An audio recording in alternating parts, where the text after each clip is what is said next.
Morning, good morning. So good morning to TikTok, good morning to YouTube, and good morning to Facebook. If you are watching on Facebook or YouTube, please make sure that you say hello in the chat because I don't get to see when you join. Hey Jesse, hey Andrew, what's up Marie? Nice to see you. Hey Iowan Johnson, what's up Michael? Good to see you. Hey Oliver, what's up Lady Mame? Teresa, good to see you this morning. How is everybody? Y'all doing all right? Good morning, Kentucky lady. What's up, Conchita? Hey, Sarah. Hello, Nala. Hey, Allie Nicole. MG Brock. Good to see you. What's up, user 383? Hey, Amanda. Gabita, babe. Y'all, it's going really, really fast. What's up, Jarhead? Astrid. Good to see you. Hey, Lisa. Nice to see you. Penny GF. Good to see you. Gemini. It's literally going too fast. Blue Honey Pod. Good to see you as well. What's up, Jen Yaya? Good to see you. Hey, Witch. Hey, thank you for the plane. I appreciate that, Cam. What's up, Cam? Good to see you. Hey, G, whatever it was. What's up, Dax? Good to see you. Farah, nice. Good to see you this morning as well. How is everybody? So I would say we started this morning. Hello, Zoe. We started this morning with a oh shit, and then we just got a hell yeah. And so we're going to talk about both of them. How about that? What's up, Renee? Hey, Carla, how are you? Hello to YouTube and Facebook folks. You have to speak or I can't see it when you come up in here. Yeah, Beach Bum Wannabe, feel you on that. Hey, Iris, what's up, Macaroni in the house? Say hi to Sue for me. What's up, Tech Lady? Good to see you as well. Hello, Lisa Feldman. Hey, David H. You think I missed the hell yeah part? The hell yeah part is that the Supreme Court blocked taxpayer funding for Christianity in school. That's the hell yeah part, is that a split Supreme Court made the decision to block tax-funded religion in school. So that's the hell yeah part. Oklahoma. Yeah. That is the hell yeah, right? So we had a oh shit and then we had a hell yeah. And so we're going to talk about both of those things. Yeah, it is really good, right, Uncle Julia? But so there's a lot. What's up, Patrice? Good to see you. Teresa, see, I'm already making y'all feel better. Look at that. We've only been on a few minutes and you're already like, hell yeah. See what I'm saying? So yeah, good. And we have a lot more to talk about. What's up, Moms with Goals? Hey, Marsha, good to see you. Deborah, good to see you as well. Hello, Auntie Tinker. What's up, DLD? I would imagine that it went to the Senate this morning. We are going to talk about that in depth. And I want to give you all some bullet points and talking points for your phone calls and your emails to your senators this morning. What's up, Cheryl? Hey, Summer Growth. Good to see you. What's up, Dad Jokes? I think I said hello to you, but I'm not sure, so I just said it again. So there's a lot, right? And yeah. So which vote are you talking about, Marsha? Because I haven't dug into all the votes yet. 3 Dems were absent. Yeah. So tell me who they were really quickly so we can talk about them. And I'm going to give you my thoughts. What's up, Catsman Do? Good morning, Jay Nice. So I do want to talk about Dems. I do want to talk about the Senate this morning. I tagged Cory Booker and just said, hey, listen, this is the time to filibuster. Oh, the ones that passed away. Gotcha, Cheryl. Not really like anything they could do about that. But so, yeah, so I did like, I just want to say, Booker, if there's ever a time to fast and get your ass together, yeah. And Kim, did you see me get her all the way together? You missed the point of the post. This is not about consistency. This is not about whether you think a politician is bought and paid for. It's not about hoping, praying, or any of that. It's just saying, if you're going to do this, then let's do it and do it effectively, right? Hey, Eric. So I'm just saying, we're not doing that today. We're not going to get distracted and take away from the sentiment or the expression of things. It's just not beneficial for us to do that. So we're not going to do that, right? So I do have lots of little notes that I've been taking and some things that I want to point out. So let me just say this. While I am going to put links to these articles in the link tree, it would be great if you were, what's up, Stacey D in the place to be? What's up, Blue Honey Pod? It would be great if you wrote down some of these things so that as you are making your phone calls this morning, as you are sending your emails off to your senators' offices, as you are putting your Facebook posts up, and as you are writing your letters to the editor, right? These are some things that would be great to include. Andrew Gabarino, Let me take a look. Let's take a look. Where's Gabarino at?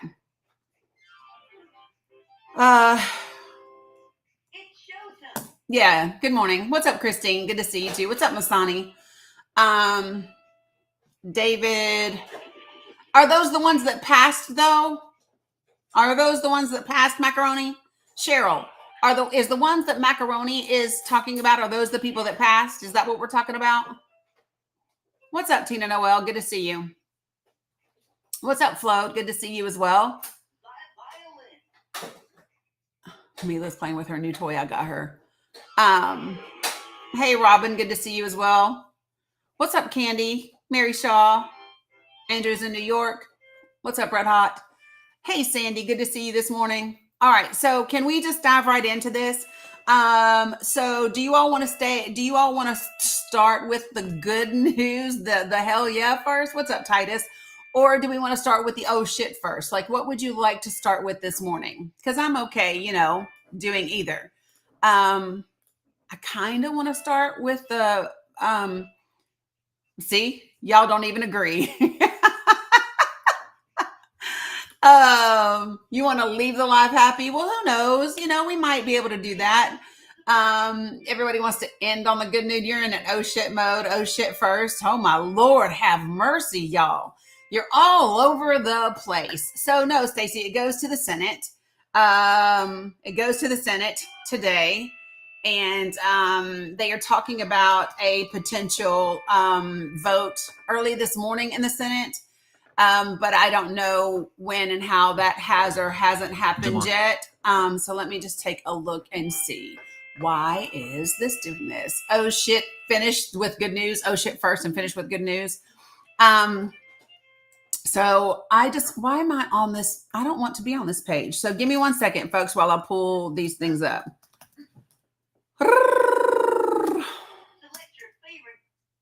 Okay, thank you. I don't know why my computer was acting a fool just now, but it was for just a moment acting a fool. What was the vote in the House? It was, I've got y'all turned down. Okay. All right. So it's 215 to 214. That was it. 215 to 214. One vote difference.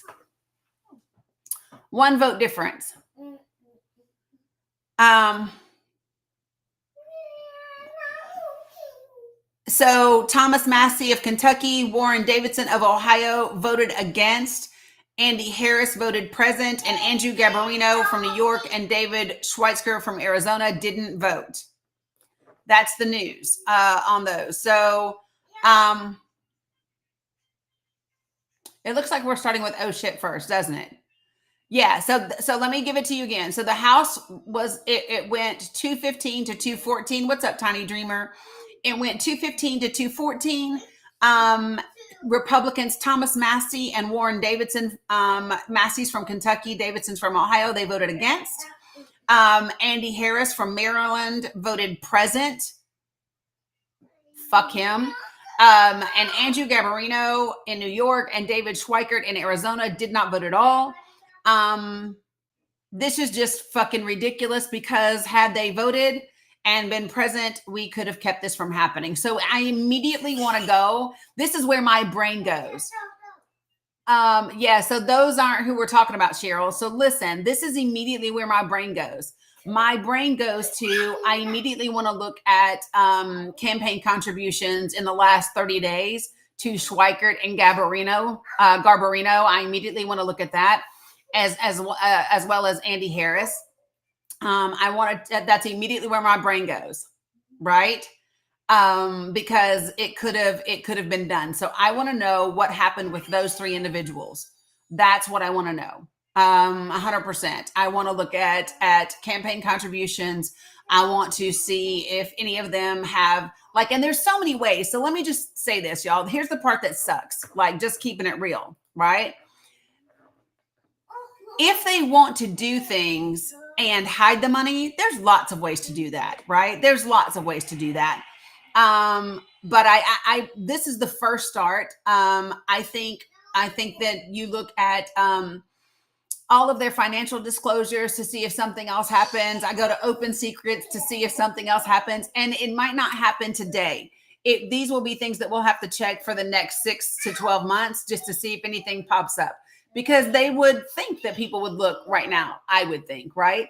But that's immediately where my brain goes is, what are you getting, right? And this is immediately my thoughts. So for those of you all who are in Maryland, for those of you all who are in, wait a minute, Maryland, New York, and what was the last one? Jesus, my brain.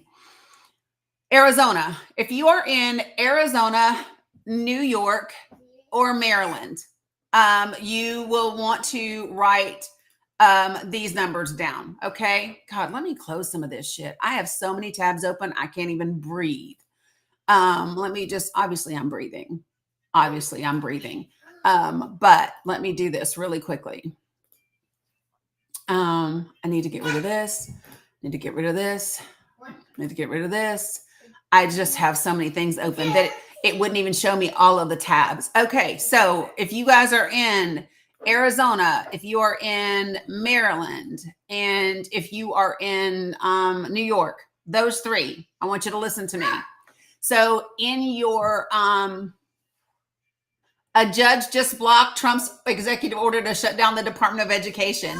We love that for him. So 2 wins in the court today, a shitty loss in Congress. Now, let me also say this. One of the things that was a win in this bill is that they got rid of part of the bill that was about cutting out a bunch of our forest land, which, okay, let me just say this. I am an environment girl. I am. And I love the fact that they took something out of this bill that was about getting rid of a bunch of our forests. I am for that. And let me also say this. If I had to choose between the forest and millions of people on Medicaid, we would have to say goodbye to those particular trees and let the people who are going to live because they have health insurance plant more trees. Like if I had to choose between them, like that's my choice. Like that would be where my priority would be, and in that fashion, right? So yay for forests, but this sucks for human beings. And so like we just have to think about those things. You know what I'm saying? Like just saying. Hey, Grammy. Okay, so let's do this real quick. Okay, so I want to give you some information for you folks that are New York, Arizona, and Maryland. You ready? And the reason why I'm focusing on these 3 states first is you should have blistering fucking emails going to those reps, but also to your senators. So all the senators in Maryland, in New York, and in Arizona need to be getting these emails with these statistics. Okay, you ready? So I'm going to give you this one right off the back, and I'm going to start with New York. Okay, so there are, listen to me, this is for New York people first. In the state of New York, there are 6,986,000 children and adults enrolled in New York Medicaid. Let me give you that number again. Hey, Jen, good to see you. What's up, Chef Ryan? 6,986,000 children and adults are enrolled in New York Medicaid. Mila, not so loud, baby. All right. 28% of those are children. So do the math. What is 28% of 7 million? Like a third of 7 million. What, 2 point some odd million, right? We're going to get there, Mel Gray, but hold on. This part is really, really important for the information that we're given. So we had 3 House folks that thank you for subscribing, Megan. So here's what we had. We had a Democrat a Democrat from Medicaid. No, not 7 million children. Not 7 million children, Susan. Nope. Hold on. Let me give you the numbers again. So listen. When we are emailing all of our senators today, so the senators from New York and Arizona did not vote. The senator from Maryland voted present. So I want to give you some information for an email to those people and to the senators of those states. Are you ready? So listen to me clearly. I will repeat myself so that you have this information. So for the, hey, Kat, oh, thank you for subscribing on YouTube. I appreciate you. I will have email templates. I've already started them, Mom with Goals. And then I sat down to start finishing them. And then the Supreme Court decision came in and all of that. The Senate hasn't voted yet, Dirty Bad Bloggers. And so I just had to stop and could just go ahead and go live. So that is why I'm live a little earlier. Hi, baby. Good morning. All right. So listen to me. So here's the thing. Okay. And I do have, I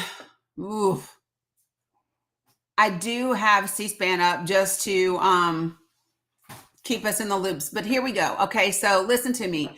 In the state of New York, 6,986,000 children and adults are, I'm talking about representatives. I'm talking about representatives, Dirty Bad Bloggers. So I want you to email the 3 representatives, the House representatives from Maryland, because he voted present, from from Arizona, and from New York, because they didn't vote at all. Okay. So those are House representatives. So I want to specifically give data for those 3 states. Okay.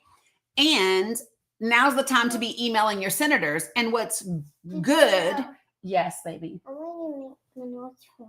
Okay. I will in just a minute. Okay, baby. Okay. Can Dominic warm you up a piece of pizza? What? Can Dominic warm you up a piece of pizza first? No. Yes, he can. Okay. Yes. So hold on, please. All right. So listen, I'm going to give the names to you one more time. Andy Harris of Maryland voted present. Andrew Garbarino from New York did not vote at all. David Schweikert of Arizona did not vote at all. So what we want to be doing today is emailing our senators, the Republican senators that represent your state. That's who we need to be talking to today. Specifically in these 3 states, these people need a reminder. And let me tell you, yes, you can email anybody. They're probably going to tell you that you need to be a whatever, but I'm just telling you. So listen, folks, I want to try to get to the data for everybody so that I can give you the points. These are the 3 representatives that voted either present, which is Andy Harris of Maryland, or did not vote at all, which is Garbarino from New York and Schweikert from Arizona. Okay. So here we go. Let me give you the data. If you live in New York, this first set of numbers are for you. Jot them down. Okay. Because this is important. There are 6,986,000 children and adults enrolled in New York Medicaid. So almost 7 million. Among those, 28% are children. So about a third of 7 million. Okay, so you figure in 2.15 million or so, 2.25 million or so, something like that. 7% of those people live in a rural area. So 7% of 7 million, those are rural people in New York that are on Medicaid. And then 16% of them have 3 or more chronic conditions. Got it? Now, here's what's also crazy in New York. So you know how we had Medicaid expansion? Well, plug it up. Nope. You do it. That's not how you tell me to do anything. That's not how you ask me. Yeah, that's better. Give it to me. So in the Medicaid expansion group in New York, there are 2.1 million people in the New York Medicaid expansion group. Okay. Now get this. A majority of the adults that are on Medicaid in New York are working. 71% of the people in New York are working that are on Medicaid. So this idea that somehow that there are people just sitting on their ass, getting Medicaid as adults is not true. 44% are working full-time, 27% work part-time for New York. Okay? All of this will be in the link tree. You will be able to click your state and get to this document. Okay? Yeah, Health in New York is part of their that's their like Affordable Care Act where you can purchase it. So yes. Okay.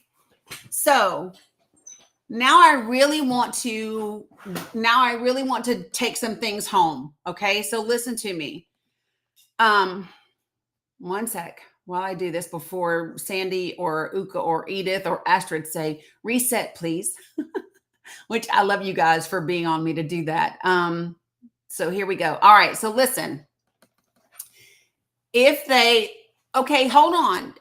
Don't do any more questions until I finish with the data. Okay. Because my ADHD will take us everywhere. So I want to give you this because this is important.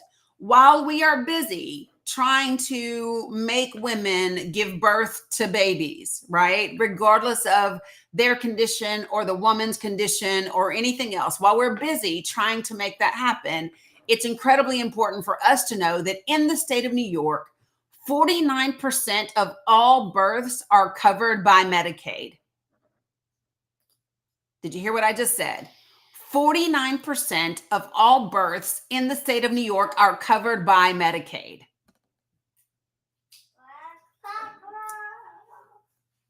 44% of children in the state of New York are covered by Medicaid. 25% of the adult population between the ages of 19 to 64 is covered by Medicaid. So of all of the adults in the state of New York that are between the ages of 19 and 64, 1 in 4 are on Medicaid. Working age adults that have disabilities, 54% of that population is on Medicaid. Hear what I just said to you. Working age adults with disabilities, 54% of that population is covered by Medicaid in the state of New York. The people in the state of New York that are Medicare beneficiaries, 30% of those are on Medicaid. And listen to this. Out of all of the people in the state of New York that are in nursing homes, nursing home residents, 64% of them in the state of New York are on Medicaid. Do y'all hear the numbers that I am laying out for you? Absolutely everybody should be going over these numbers with the people in their state. And every single one of you should be taking these numbers and calling your senator's office and said, are you ready for 51% of the babies born in the state of New York to not have insurance? Are you ready for that? Because that's what's coming. Are you ready for 44% of the children throughout the entire state to not have insurance? Are you ready for that? Are your hospitals ready for that? Because EMTALA is still a thing, folks. Are you ready for your emergency rooms to be even more overcrowded than they already are? Are you ready for everybody that has strep throat, a sinus infection to be in your ER because they do not have insurance to go to a pediatrician? Are you ready for that? Are you ready for your population to not have good dental health, which we all know is an indicator of your poverty level? Yes, Mel Gray, all of the data in the link tree will cover all the states. I haven't put it up there just yet But it's literally all up in front of me. And I was working on the email template, so that's why it's not there. But then the Supreme Court decision came in, and then the other court decision came in. So I just went ahead and went live before I got the templates finished. Okay. So these are the things that I really think are critical and important for us. You are welcome. All right. So, geez, oh, Pete. Mila, not so loud with that one, sissy. So there's more data in those, but those for me are the quick takeaways. Those are the quick takeaways, right? People need to know this. All right, so that's New York. So that's the numbers. Those are the numbers that you want to be sending to Andrew Garbarino, right, in New York. Hey, Andrew Garbarino, this is what you just did. This is what you did. This is what you didn't vote about. This is what you just said on the sidelines. You didn't even bother to get in the arena and fight for these people in your state. Right? Asshole. Who is that? Who's at my door? Hold on, y'all. Somebody just tried to come in my house without knocking. I need to see who's at my door.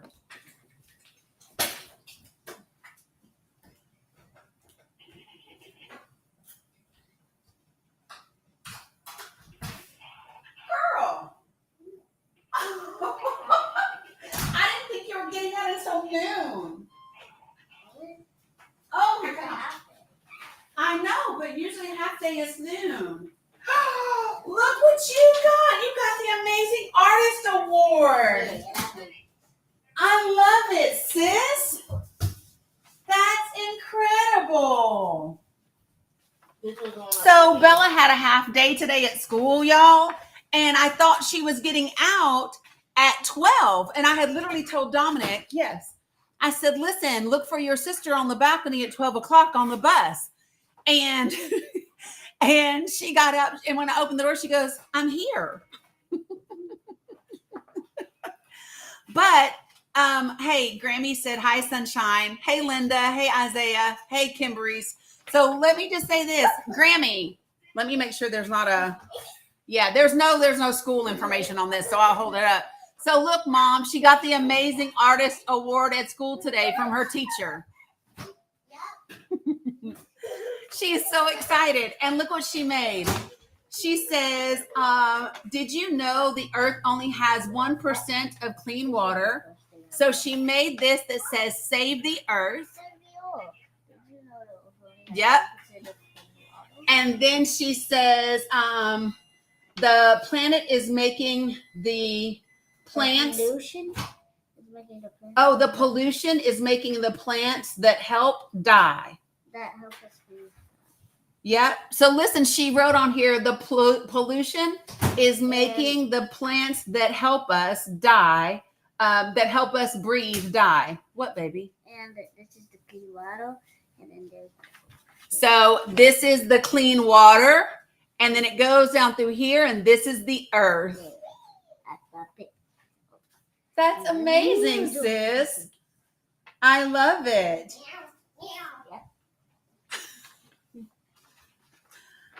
I love it. Okay, you have to put this.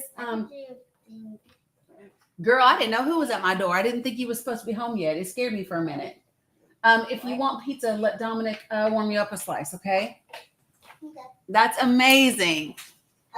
Y'all, she is so about it. Yes? Huh? Because normally when y'all do half days or early dismissal, it's normally noon. I wasn't expecting you, so...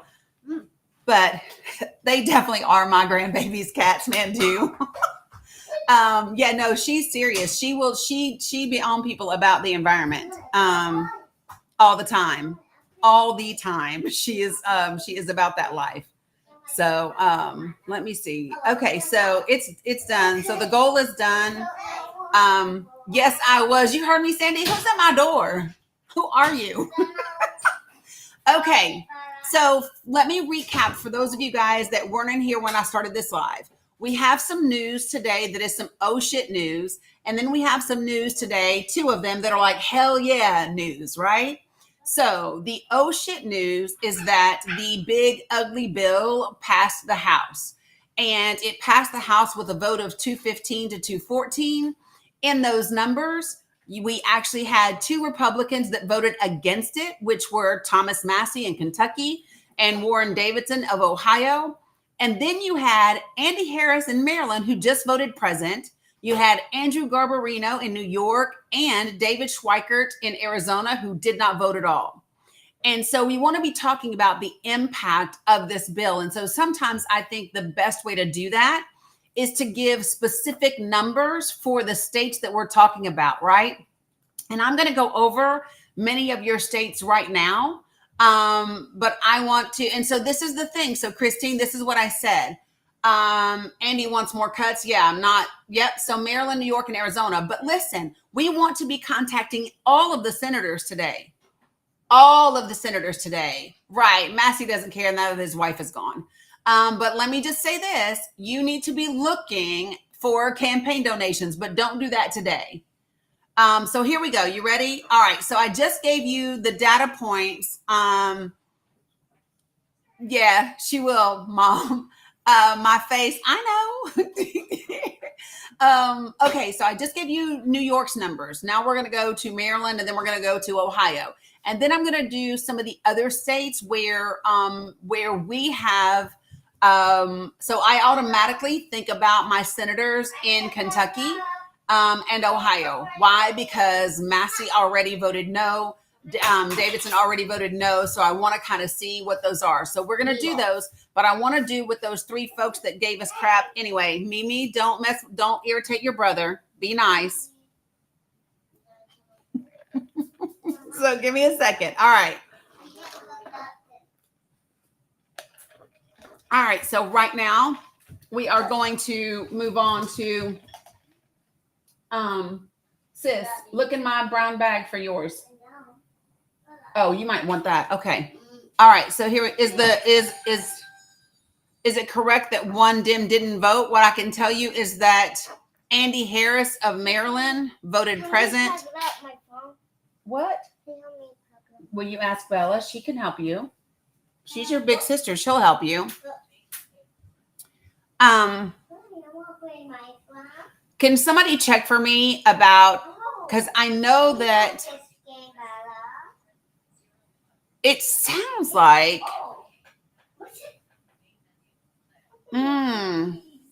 check and see, because I am not sure.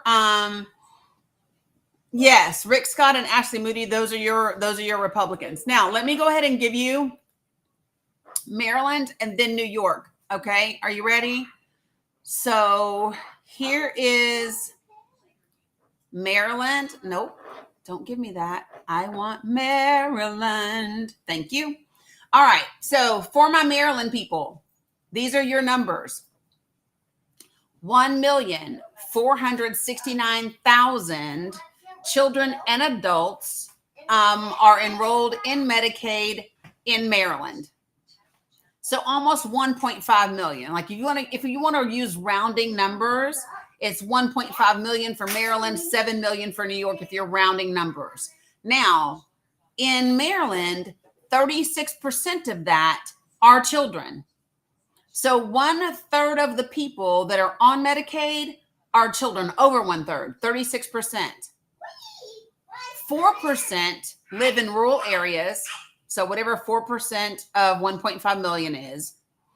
And then 17% of the folks in Maryland that are on Medicaid have 3 or more chronic conditions. Maryland is one of the states that actually adopted Medicaid expansion. When they adopted Medicaid expansion, that included 423,000 people that are in that expansion group. I love that, Sandy. I love that you called somebody yesterday. So I love that. Okay. So in the state of Maryland, good morning, Sandra. So Yeah, all Dems voted against it. It was 215 to 214. So here we go. In Maryland, of all the births in the state, 42% of the births in the state of Maryland are covered by Medicaid. Nope, you didn't miss West Virginia yet. Out of Maryland's children, 32% are covered by Medicaid. So 1/3 of all children in the state of Maryland are covered by Medicaid. Your adults aged 19 to 64, 15% of them are covered by Medicaid. Your working age adults that have disabilities, out of all of those people in the state of Maryland, 43% of them have Medicaid. Medicare beneficiaries, out of all the people in the state of Maryland who receive Medicare, 14% also have Medicaid. And this number right here, holy crap, y'all. Of all the people that are in nursing homes, nursing home residents, 64% of them are on Medicaid in Maryland. 64% of them. Yeah, but we're going to fix that, Christine, because guess what? 72% of the adults in Maryland that get Medicaid are working. So that rebuttal doesn't make any sense. And the number was 71% in New York.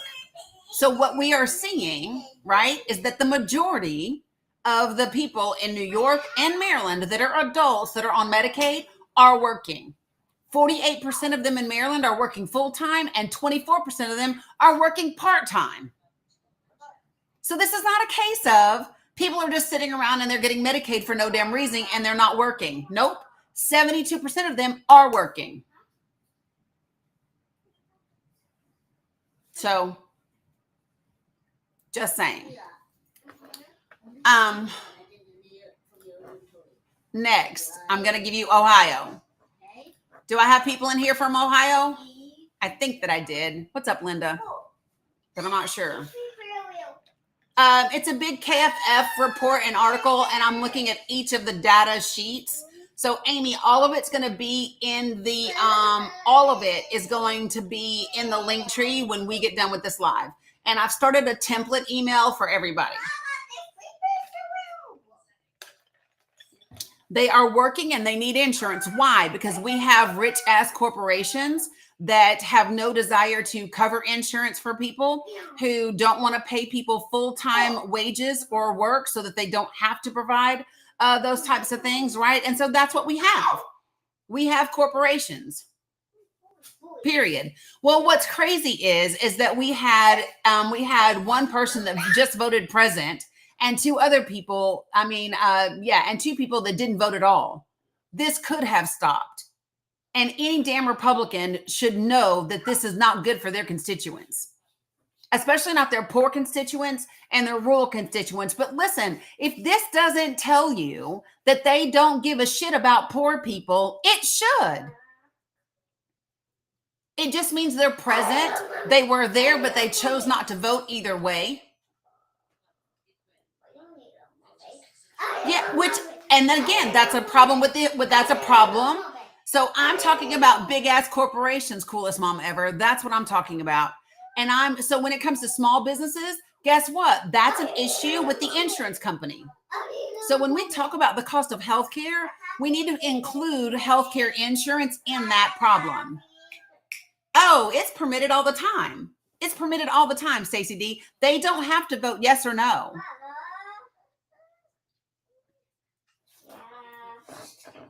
So, right. So Sonia, the daggone livable wages. And I don't just want livable wages. I want thriving wages. I want wages where people can not be stressed financially. It is absolutely insane. And by the way, before we listen, we have a lot to cover today. Not only are we getting into the Medicaid numbers, but we're going to have a conversation about clean energy. And we're going to have a conversation about clean energy compared to the rest of the world, compared to the first worlds and the developed worlds, right? That we say we want to be competitive with. Yeah, we're going to talk about all of them. So listen, folks, I'm going to give you the names again. Andy Harris of Maryland is who voted present. If I'm not mistaken, Andy Harris of Maryland is a Republican. Andrew Garbarino of New York did not vote at all. And David Schweikert from Arizona also did not vote. Yeah, he's MAGA. So let me keep going, okay? All right. So now I'm on to Ohio's. Kim, I'm not to South Carolina yet. The first 3 states that I am talking about, I'm talking about these 3 states because their House representatives either voted present or did not vote at all. So when you are contacting your senators today using this information and saying to them, listen, Garbarino dropped the ball. Right, 3 Republicans. Did I say Democrats? I meant three Republicans. Hey, girls, don't scream at each other in Minecraft, please. They are playing in Minecraft together. Mila, don't mess with Bella's build.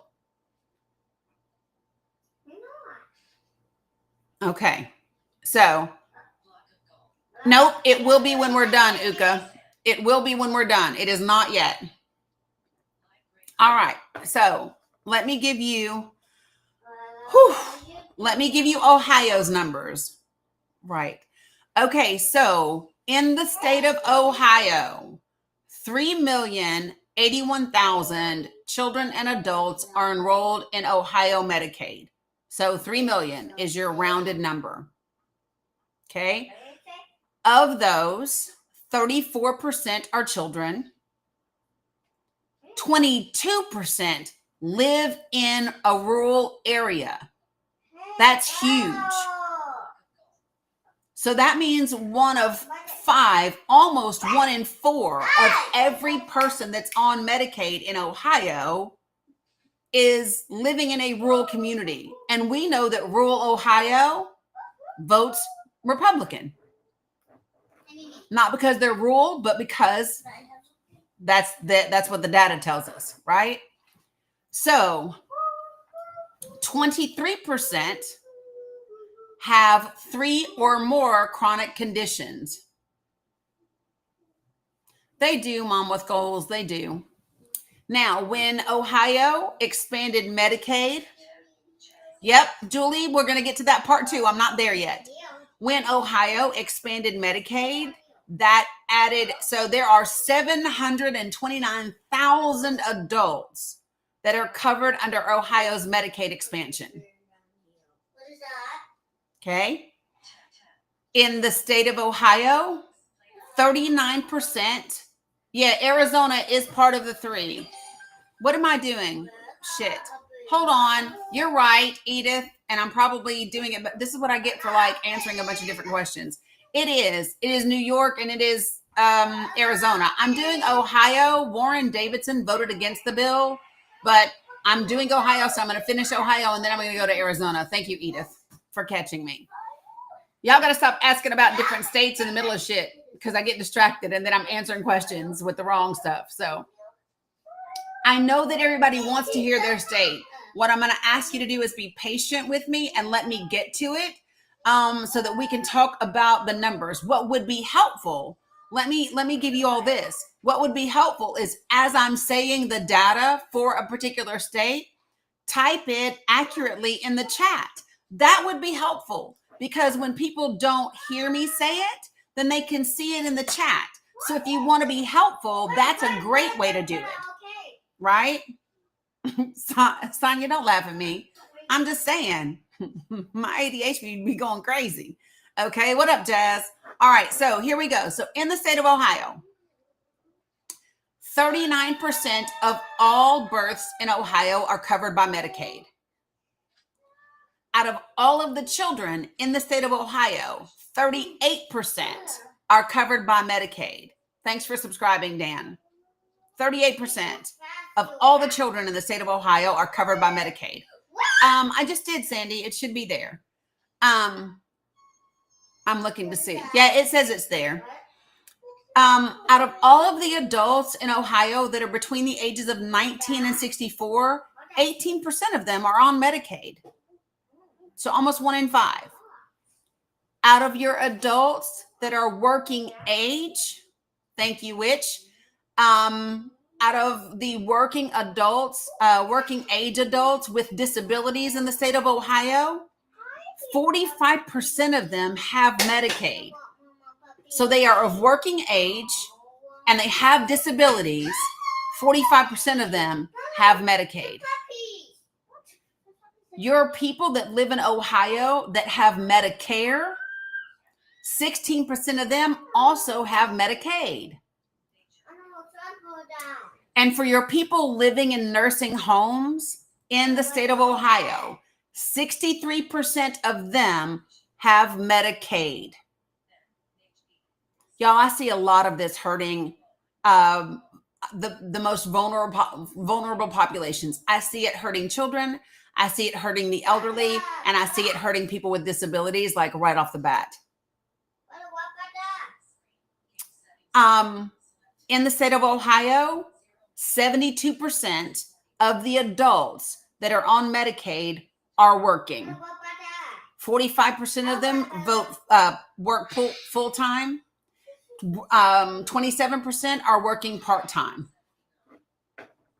So this idea somehow that people are just taking advantage of this system, and it's people who are just sitting on their ass and they're not working and they're not this and they're not that. It's just horseshit.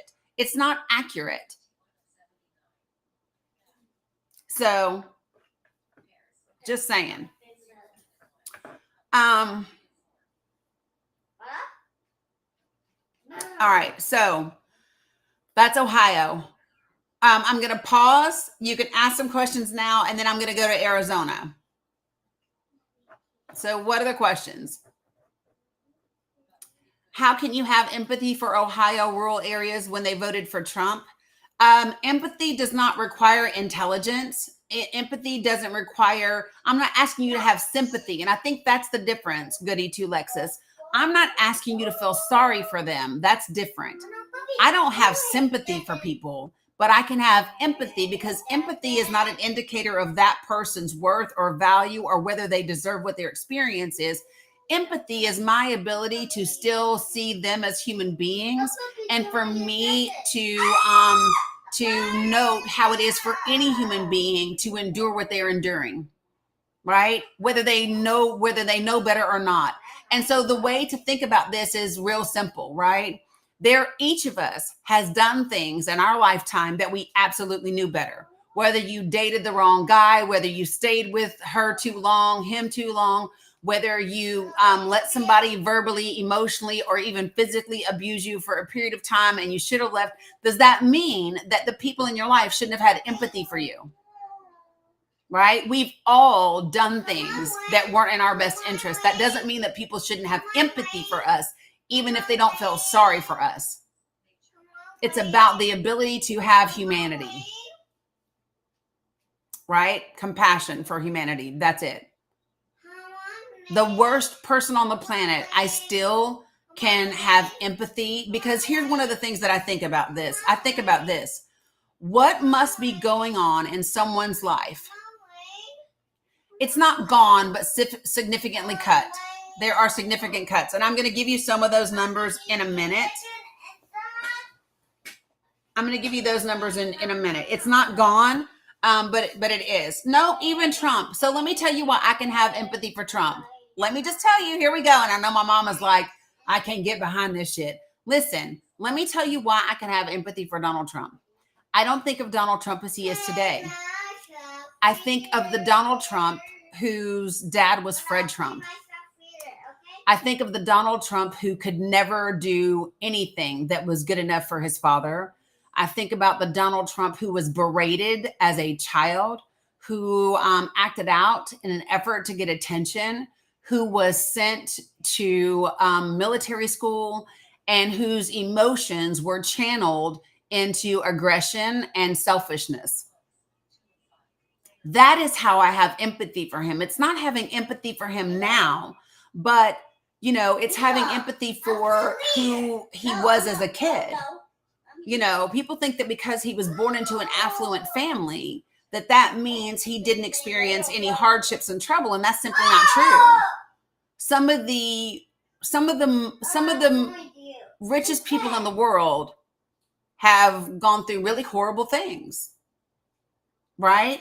Yeah, Sandy, he 100% needs therapy, and that's one of the things that his niece says. Hold on, stop screaming. She left the game, but you don't need to scream. Did you hear me? I heard you, but just hold on for a second. I'm handling it. Look at me. Hey, don't scream. We are sitting right here in the same room. Yes. So one of the things, Jen, they're not forced to vote inside churches, but a lot of churches, schools, and other places, they do use those buildings as polling locations. So they do in Georgia and other places. So again, let me just, I'm going to finish the point that I was making. If you read Mary Trump's book about her uncle, Donald, you will get a lot of insight into that family. And one of the things that she says, though, is because he's never seen a psychiatrist or a psychologist or any of those types of things, it's hard to know exactly what diagnoses are accurate for him. But that is how. So the question was, how can I have empathy for people that voted for him? Or how can I even have empathy for him? It's not about who he is today as an adult, right? Because I don't feel sorry for whatever loneliness, whatever ineptness, whatever lack of value or worth that he feels, which I believe 100% is there. Folks, listen, you don't need that level. You don't become that level of bullying. You don't need that level of validation and buy-in and loyalty if you know you are valuable. If you know you have worth inside you, you don't behave like Donald Trump does. You don't. We like to say all the time that hurt people. And we forget that when it comes to him. Now, here's my thing. He's a human being. I might believe that he's a shitty human being, but he's still a human being. I did notice that you stayed quiet, Mom. Appreciate that. Okay? All right. Right, Sonia. And that's my point, is the people that I see hurting the most behind this are the elderly, children, and people with disabilities. Those are the people that I see being impacted the most. All right. All right. So let's go to Arizona. Where are my Arizona people at? Oh, I'm glad, Cecilia B. You never really thought about it like that? Yeah, there you go. Just saying. Yep, the most vulnerable as usual. So I do have some Arizona people here. All right, let's dig in. All right. So in Arizona, in the state of Arizona, there are 2,156,000 children and adults enrolled in Arizona Medicaid. No, Shannon, you didn't miss Georgia. So 2,156,000 children and adults are enrolled in Arizona Medicaid. Now, of those people that have Medicaid in Arizona, 36% are children. 3 and 8. 36% are children. 14% of them live in rural communities, in rural areas. And 17% of them have 3 or more chronic conditions. When Arizona expanded Medicaid, that allowed 632,000 adults to get insurance through Medicaid. Appreciate you living with the Louds. Now, in Arizona, their numbers are pretty close to New York's numbers. Listen at these numbers. Hold on, Astrid. So in Arizona, out of all of the births that take place in the state, 46% of them are covered by Medicaid. Out of all the children in the state of Arizona, 36% of them are children. The adults that are between the ages of 19 and 64, 17% of them are on Medicaid. The adults that are of working age, but they also have disabilities, listen to this, 40% of them are on Medicaid. If you're a working age adult with a disability in Arizona, almost half of you have Medicaid. Appreciate you guys. Medicare beneficiaries, out of all the people in Arizona that have Medicare, 17% of them also have Medicaid. And the nursing home residents, 53% of them are on Medicaid in Arizona. That's the lowest number we've heard so far. Guess what? 66% of the adults that are on Medicaid in Arizona are working. 43% of them work full-time. 23% of them work part-time. So again, that is the majority that are working. My opinion on that, Clayton, is yes, that will happen. And we'll talk some more about that shortly. I got bit when I was outside. Thank you, Witch. Appreciate you. Give me 1 second.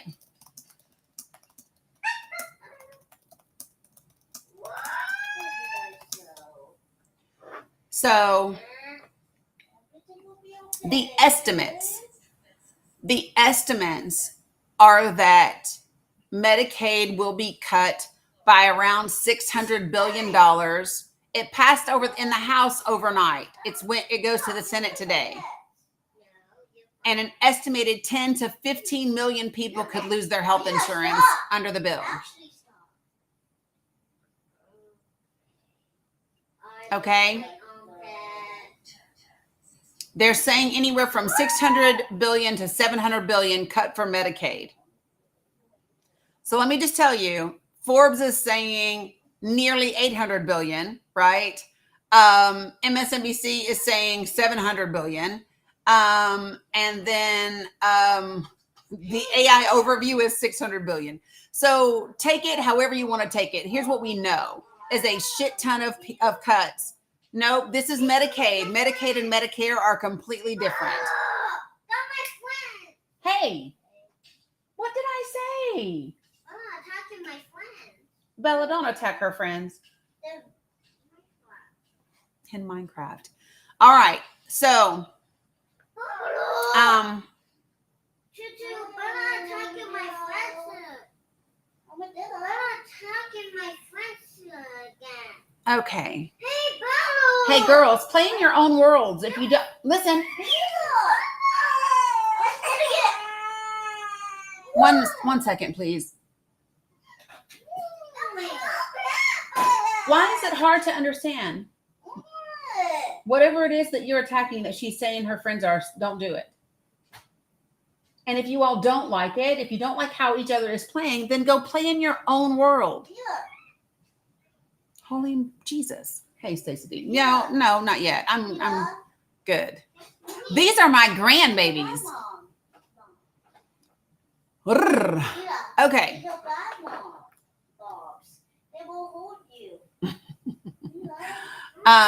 Right.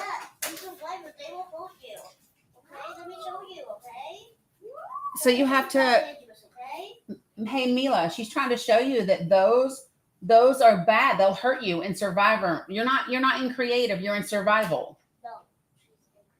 But they'll hurt you in survival. That's the point, Bella. If you've never played Minecraft, hey, you're not hurt and you're not dying, so stop crying. That's fine. Get out of each other's worlds now. I can't. Exactly, Megan. That is exactly the deal. Holy geez. If y'all are gonna fight, guess what will happen next? Guess what will happen next? I will take technology. If you all keep fighting and arguing while I'm working, that's what will happen. So if you want me to take your technology, keep fighting. All right. So, now that is true, Janice. That is true. All right. So here we go. Let's keep working down these states and go, right. Right, Mom. Technology break. That's what's about to happen. Meanwhile, Dominic just grabs his stuff and goes back in the bedroom and is like, yes, Gumps, fighting inside of games. It's the craziest thing ever, but yes, it does happen. Hey, Aline. All right, so here we go. So listen, we are going to do some states. Here's what I want you all to think of. I want to think of states that we think of as swing states, battleground states, or red states that shouldn't be red, right? Y'all know I'm from Tennessee, so I automatically think about the percentage of Tennesseans, who don't vote. So I'm inside this map from KFF Health News, and then I have a link to the PDF for each state. And then what I'm going to do, Stacy, is put it all in the link tree.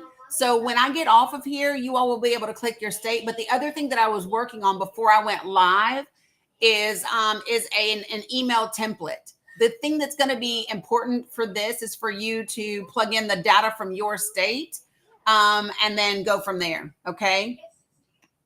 So here we go. You ready? All right. So here we go. We are going to go to Virginia. One of the reasons why we're going to go to Virginia is because Virginia has elections this year. Virginia is also kind of purpley, right? And Virginians need a wake-up call. Virginians have their governor, lieutenant governor, and their attorney general slot up for election this fall. So Virginia is one of those states where you might want to let the people that are sitting in Congress know that you are watching how they vote. And if they don't vote appropriately, then it's time to kick their asses out of Congress, right? Think of it just like, listen, they keep saying they want the country to be run like a corporation, right? Okay, let's do that. Your job is to represent the people and do what's in the best interest of the people. And if you're not doing that, then you should be fired. So people should fire their representatives who are not doing what's in their best interest. Okay? Now, here we go. In Virginia, 1.5 million children and adults are enrolled in Virginia Medicaid. The number is 1,520,000 total. Among those Medicaid enrollees, 37% are children. Good gosh. 37% are children, 17% live in rural areas, and 15% have 3 or more chronic conditions. When Virginia expanded Medicaid, that allowed 684,000 adults to get Medicaid that did not have it before. 70% of the adults who are on Medicaid are working in Virginia. 45% are working full-time, 25% are working part-time. Okay. Medicaid in the Commonwealth of Virginia covers 35% of all births. Medicaid in Virginia covers 31% of the children. Sandy, I think we should be able to fire them on X the way that Donald does, right? Of the adults that are between the ages of 19 and 64, 14% are on Medicaid. The adults that are of working age that have disabilities, 37% of them have Medicaid. Of the people that are on Medicare, they are Medicare beneficiaries. 14% of them also have Medicaid. And the percentage of nursing home residents that have Medicaid in Virginia is 62%. Is anybody paying attention to the fact that the first 4 states that we've named, the percentages are very, very similar for almost all of them? Has everybody noticed that the numbers are about the same or within 5 percentage points for almost all of the stats? It seems so far that most of the country, that all of the states so far, they're similar. They're in the same position. And so here's what I could say. We've done New York, which I would say New York, that's going to be considered a Democratic state, right? We've done Arizona, which would be considered purple. We've done Virginia, which we would consider purple. We've done Ohio, that would be considered Republican, right?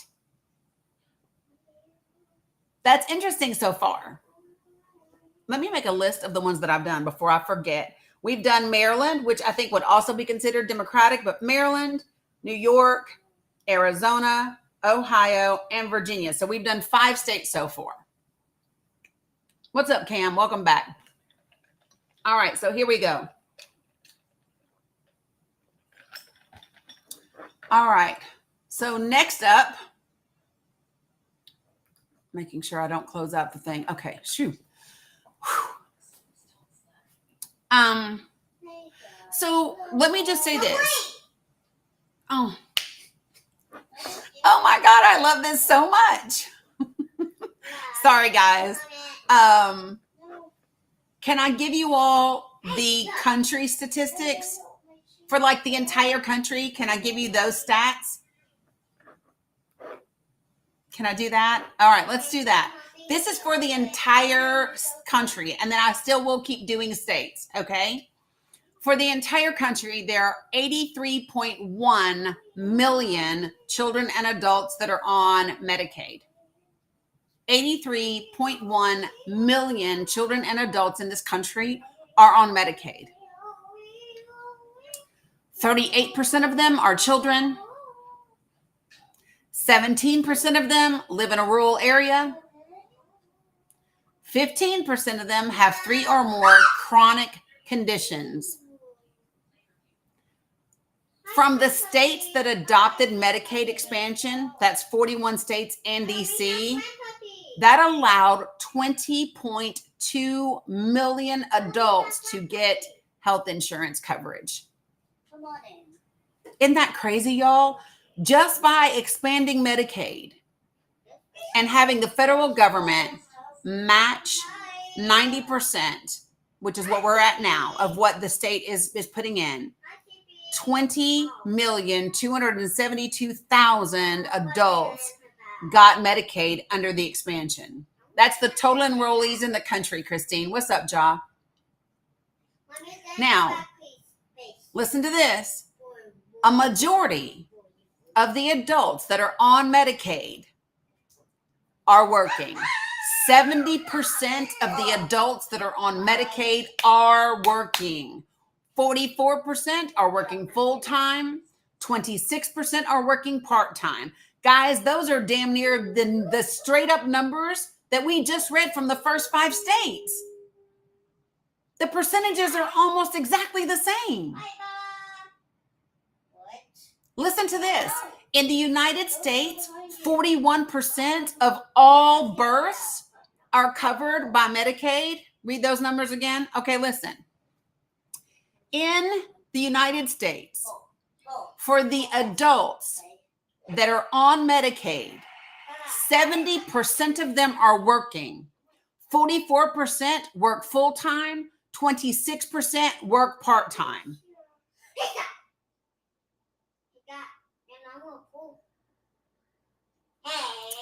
41% of all births in this country are covered by Medicaid. 39% of all our children are covered by Medicaid. That's 4 out of 10. 4 out of every 10 children are covered by Medicaid. I want y'all to just sit with that one for a minute. The adults that are ages 19 to 64, right? The adults, thank you, living with the louds. Adults that are ages 19 to 64, 16% of them have Medicaid. For the adults that are of working age that have disabilities, 41% of them have Medicaid. Medicare beneficiaries in this country, 18% of those have Medicaid. So that's 1 in 5, y'all. And out of all of the residents that live in nursing homes in this country, 63% of them are on Medicaid. That looks like almost every graphic we've read for the first 5 states. No, puppy. No, puppy. Yeah, Mom with Goals, all of them are going to. No. The Senate passed it, Sexy San. Is that what you're saying? Because I haven't seen that come across my news feed. Hi. No. I don't see that. I don't see that, Sexy San. I see that. I don't see it anywhere on news stories. The House passed it last night. No, don't hurt my donkey friend. Don't hurt my donkey friend. That's my donkey friend. No, everywhere I'm going. Yeah, no, it's only the House passed it last night, not the Senate. No, that's my donkey. You almost gave me a damn heart attack. No, this is my donkey friend. Good Lord. Okay. Shoo-wee. I about fell out of my seat. Jesus. I went immediately to trying to find, right? Okay, so here we go. The Senate hasn't done it yet. All right. So, right. All right. So, so those were all the numbers for the entire country. Okay. Now what I'm going to do is I'm going to, Mila, girls. Now I do need a minute because I just saw a physical interaction and that doesn't work for me. So give me 1 second. Stacey D, you got me? Love that. Give me 1 second, folks.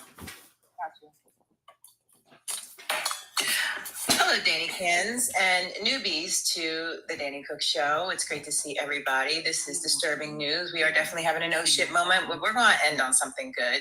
So while I have your attention, I would like to direct your attention to the support of Danny's Live. Danny gives us a lot of free content, in-depth content, as you can see if you're here with us today. So I'd ask you to continue to like and share the live. You can click the little arrow at the bottom right hand corner of your screen, and even if you don't physically share it, you can click the link and it will still count towards her live. Also, don't forget to visit that little daily heart at the top where next to her emblem where her name is, and that also tells the algorithm that we like what she's doing. If you'd like to gift Danny, I believe her pay links are just above the red banner that says "Keep God Out of Our Schools." It's $ the Danny 444. I'm not sure which pay link that is, but try them both. I'm sure that they will work. And if you're not already subscribing, Danny does provide us the lowest amount to be subscribed to her show. I believe it's $2.99, and if we're in a flash goal, it drops down to something like $2.69 per month. So if you could just subscribe, that would also help her and give you access to a lot of the things that she provides to folks that aren't subscribed to. And then you might want to pop on over to our Discord, where we do a lot of fun things, and there's a lot of information, where we have movie night and book club and pictures of our pets and recipes as well. So the full gamut of the really important stuff we need to know and the stuff that gives our minds a break. So I would ask that you please be respectful. If you are new to this live, be respectful. Please don't use any slurs, and no comments in no spams, and no all comments. All caps. Shoot, I didn't get a lot of sleep last night, y'all. No all caps. All caps are for received grace and anyone else who is vision impaired, as well as mods and folks who are mod adjacent as myself. So I see our fearless leader is back, and we return to our regularly scheduled program. Thank you, Stacey D. I appreciate you. Yes, it is yours, baby. That's why I gave it to you. Okay. So I don't know if you guys have siblings, but yeah, that there was listen, it's one thing when we're arguing with words. It's a different thing when it goes to physical. We don't put hands on each other at all. We're not doing that today. At all. Yeah. So that was like, yep, now I need a break. Now I need to handle babies. what was I saying? Oh, so what you see, this pay thing that's up here, that is the Cash App. Okay. Oh, yeah. Okay. You know, you got 7 siblings. You definitely know. All right. So what I just gave you was the entire United States. The states that I have already gone over, okay, is Maryland, New York, Arizona, Ohio, and Virginia. If you miss those numbers, do not fret. It will all be in the link tree. And so here's what's going to happen. Rather than put like 20 different states there, there is going to be one link to the entire map. That map, Thank You Pie Slice, is going to be there, and you'll be able to click on your state and get the entire infographic for your state. Now, I'm going to also share with you an infographic that has the numbers for the entire United States. That link will also be there. So if you want to share that on your social media, it will be in a square that is friendly for your TikTok, for your Instagram, for your Facebook, for your Blue Sky, for your X, for wherever you want to share it. So remember, we talked about the power of using memes and infographics when we are knocking on doors, when we are on social media, when we want to give people just quick snippets of information that's beneficial to them. That's the stuff that's really valuable. So like if I were you all, I don't know how many of you use Canva or something similar, right? But being able to hop in there, pick Facebook post or Instagram post and pick a cute little template and then plug in your numbers. And I would put the total number of people that are on Medicaid. I would put what percentage of working age adults are working that are on Medicaid, what percentage of the people on Medicaid are children, what percentage of births are covered under Medicaid, and I would include what number of people with disabilities and nursing homes in Medicaid. Why would those be the things I choose? Because I will be covering all of the vulnerable people with that post. It wouldn't be more than 5 or 6 snippets of numbers because you don't want to overwhelm people. You have to remember that 54% of the country is reading and operating on a 6th grade level. So you want to make sure that there's you want to get this is the key. It's pulling out the most meaningful snippets of information, right? But not overwhelming. So you want it to be like, oh my God, this is our children. Oh my God, this is our, right. So you saw the, did you know graphic that I showed you guys during the training. And then the key is at the bottom of the graphic, you will see me refer to this KFF study and put the link there, right? And so these are the ways that you share information effectively. And these are things that don't have to be partisan. These are things that when you share them affect everybody, regardless of whether you're a Republican, unaffiliated, a Democrat, a libertarian, a whatever you are. You're a human being and these things affect you. And so that is the way that you become really great at giving people snippets of information. Like you'll see when you go in here and you look, there's a lot more information on these graphics. And immediately I just scanned the graphics, pulled out the top 3 boxes that I want to share with you. And then we're rolling from there. Okay.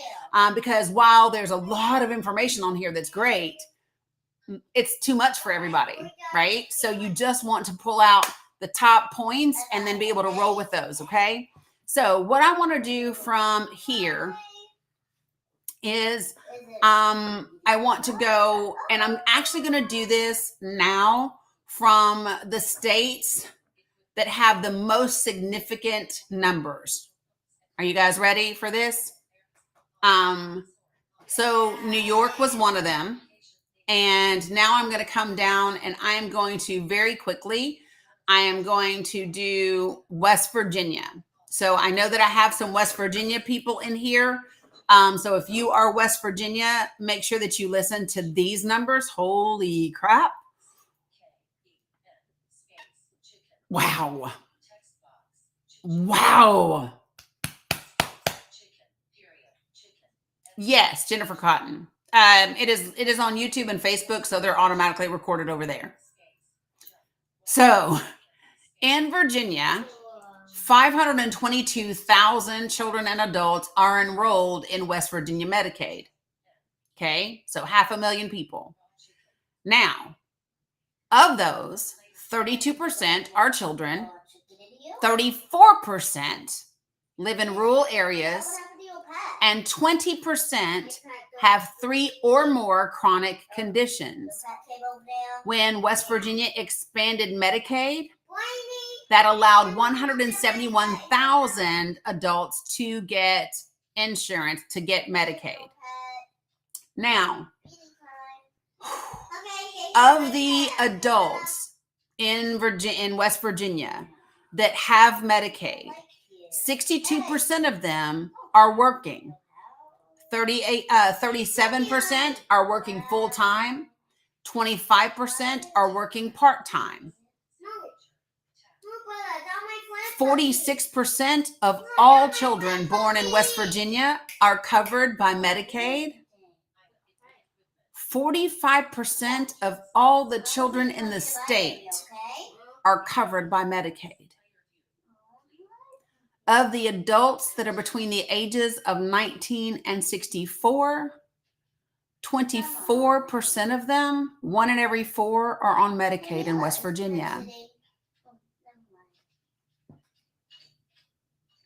Adults that are of working age and they have a disability in West Virginia, 51% of them are on Medicaid.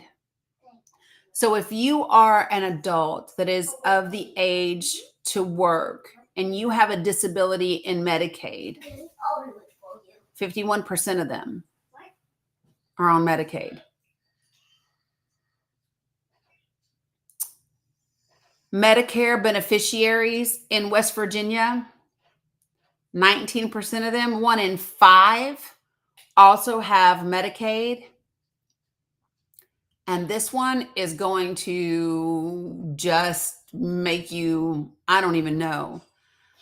Of all of the people that are nursing home residents in West Virginia, 77% are on Medicaid. Did y'all hear me? Of the people that are in nursing home residents in West Virginia, 77% are on Medicaid.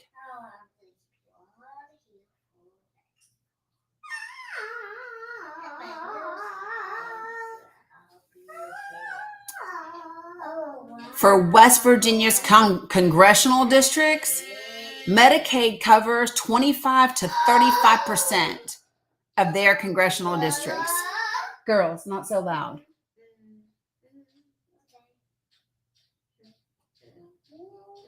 Hey, girls, do you want to play on the porch? Yeah, take your devices and play on the porch. Okay, there's a plug. Outside. There's a plug on the porch.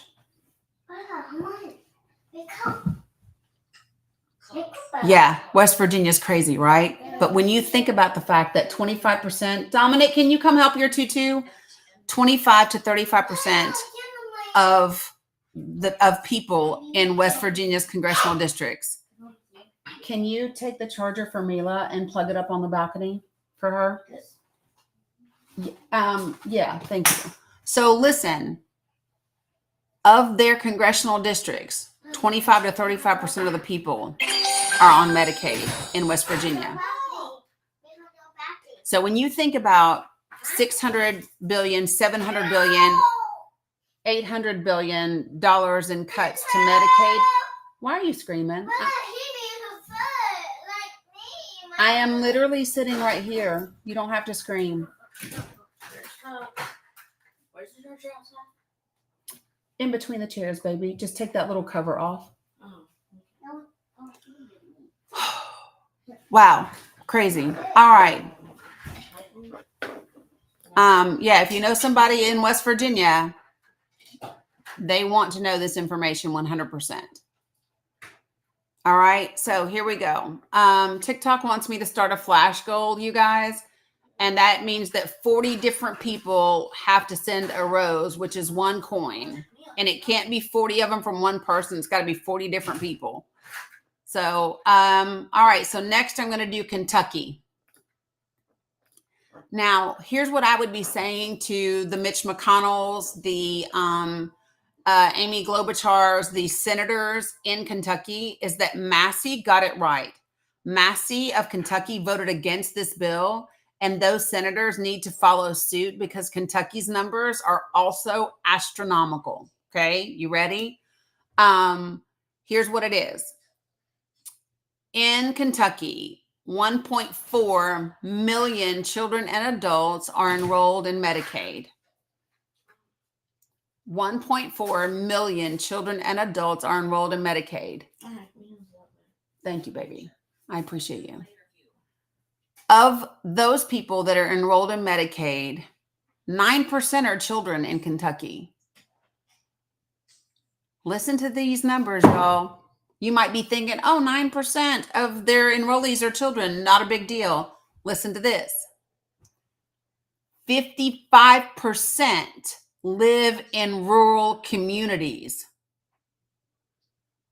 55% of the people enrolled in Medicaid in Kentucky live in a rural area.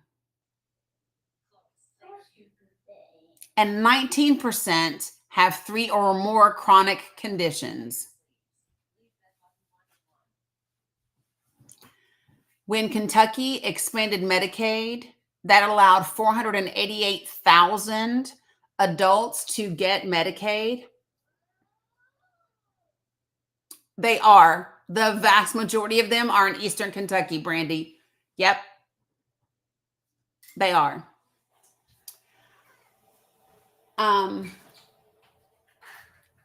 68% of the people of the adults on Medicaid in Kentucky are working. So the adults in Kentucky that have Medicaid, 46% are working full-time, 22% are working part-time. Medicaid covers 44% of all the births in Kentucky. It covers 46% of all of Kentucky's children. It covers 25% of adults that are between the ages of 19 and 64. Here's another big one. Adults that are of working age and they have disabilities, 51% of them are covered by Medicaid. One more person has to send a rose that hasn't sent one before. 18% of the people that are on Medicare in Kentucky are also on Medicaid. Appreciate you guys for hitting that flash goal. I don't really know what the purpose of those is. I don't know why I don't know why TikTok makes me do them. I don't understand, but whatever. Nursing home residents in Kentucky, 68% are on Medicaid. Now listen to this. When we think about Kentucky's congressional districts, Medicaid covers between 22 and 54% of the people in those congressional districts. Wow. Just astounding. It is just astounding. All right. So next, we're going to move right along to Arizona. I'm lying. Arkansas. Because I did Arizona already. Yeah. Hey, Carla. Good to see you. You just got approved for Medicare. Well, so now, Savannah, this is Medicaid, not Medicare. These are two different things. So Medicare and Medicaid are not the same. And so what we're talking about is in this big, ugly bill, they are estimating somewhere between $600 and $800 billion in cuts. They are estimating that is going to make somewhere between 7 and 10 million people. Some projections are up to 15 million people lose their Medicaid health coverage. And so what we're looking at is what percentage of the people in these states have Medicaid and what does that look like, right? Angel Snow, all the data will be in the link tree when I'm done. All of it will be in the link tree when I'm done. I need to pull all of them and put them in a like a thing for you with the email template. Yep, I know. I'm not there yet, Amy. Okay, so next is Arkansas. Arkansas, 813,000 children and adults are enrolled. So all of the enrollees in Medicaid in Arkansas are 813,000. 38% are children, 41% live in rural areas, and 8% of them have 3 or more chronic conditions.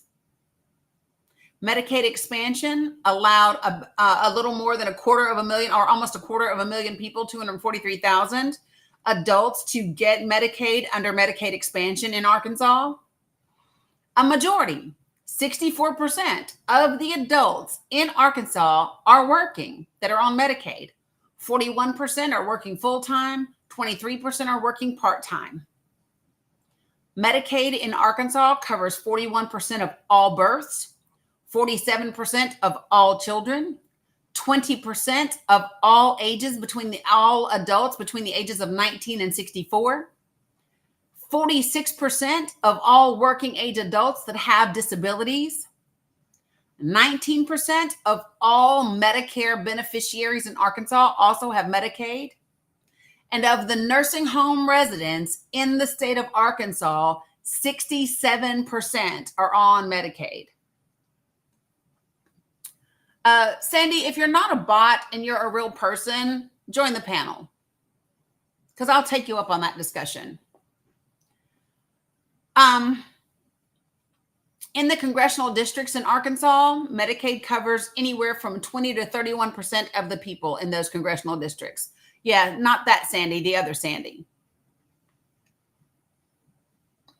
All right. Now that I have done Arkansas, I'm going to Louisiana. We're going to go down in the bayou over here to that Kennedy Fellers area. Hey, Savannah Noel. Good to see you. Is she Sally? Shit. I don't know what I said. My head hurts. Sorry, you guys. Thank you. All right, here we go. Thank God.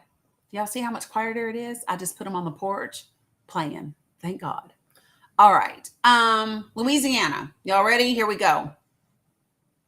1.9 million people are enrolled in Louisiana Medicaid. Whew.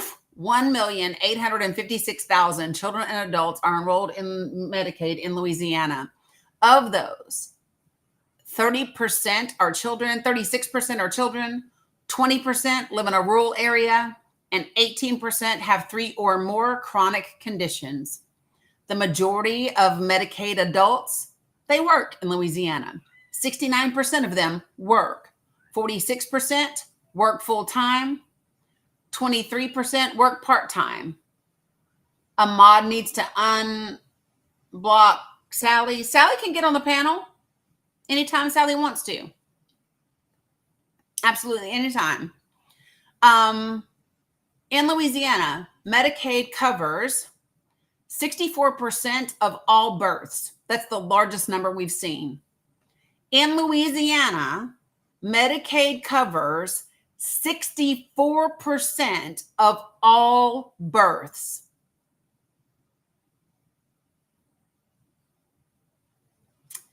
It covers 54% of the state's children.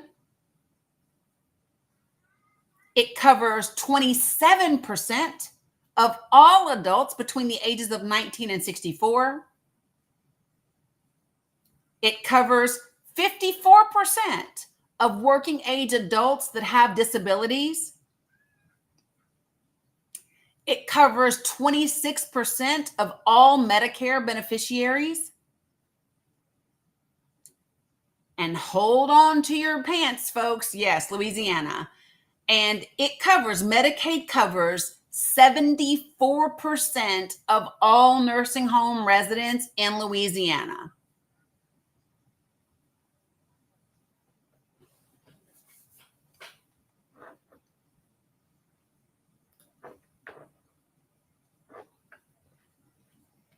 Crazy, right?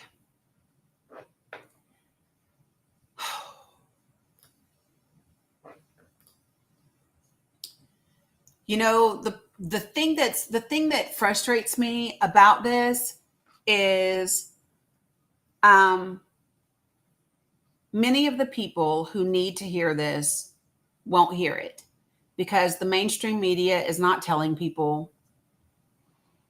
The major podcasts, the major YouTubers, the major whatever, they're not telling people. They're not, you know what I'm saying? That's the most frustrating thing for me. We're moving to New Mexico now. You ready? In the state of New Mexico, 878,000 children and adults are enrolled in New Mexico Medicaid.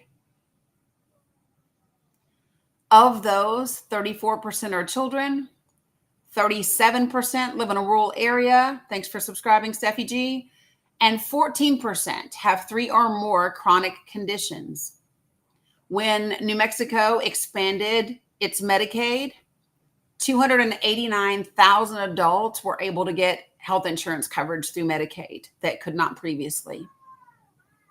A majority, 70% of Medicaid adults work in New Mexico.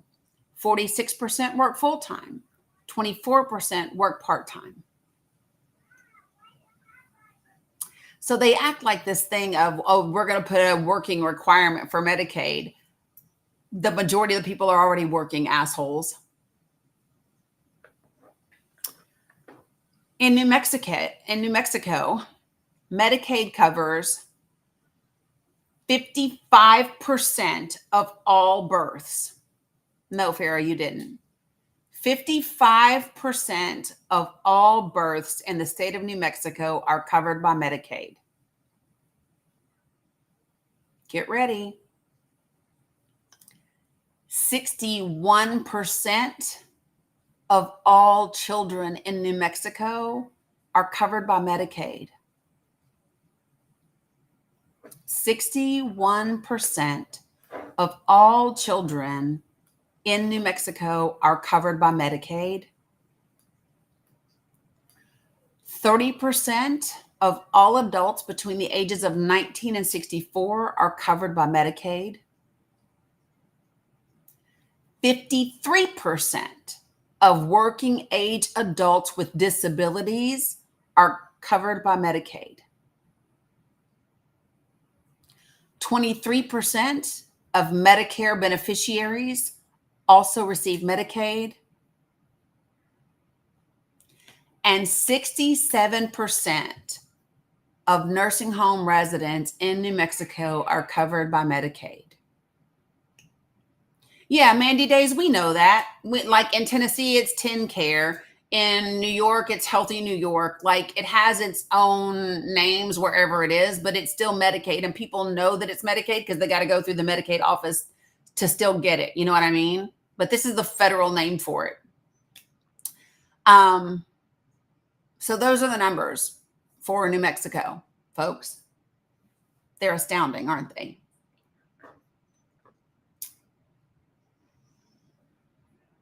All right, here we go. Now we're going to go over to California. One of them severely blue states that everybody likes to say is hurting us so much. Listen to these numbers. Are you ready for California?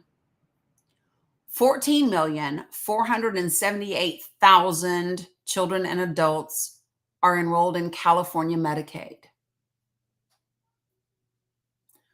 14,478,000 children and adults are enrolled in California Medicaid.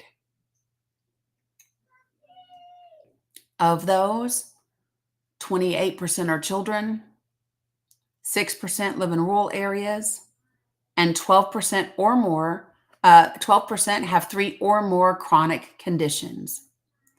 When California expanded Medicaid it allowed 4,957,000 adults to get health insurance through Medicaid. 5 million people. 68% of Medicaid adults work in California. 42% work full-time, 26% work part-time. I don't see any difference between that and the red states that we've talked about. I don't see any difference in the numbers.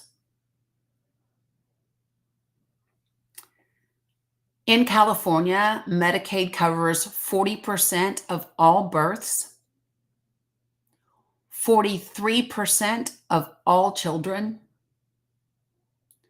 23% of all adults between the ages of 19 and 64, 48% of all working age adults that have disabilities, 25% of the people that have Medicare also have Medicaid, and 61% of nursing home residents in California are covered by Medicaid.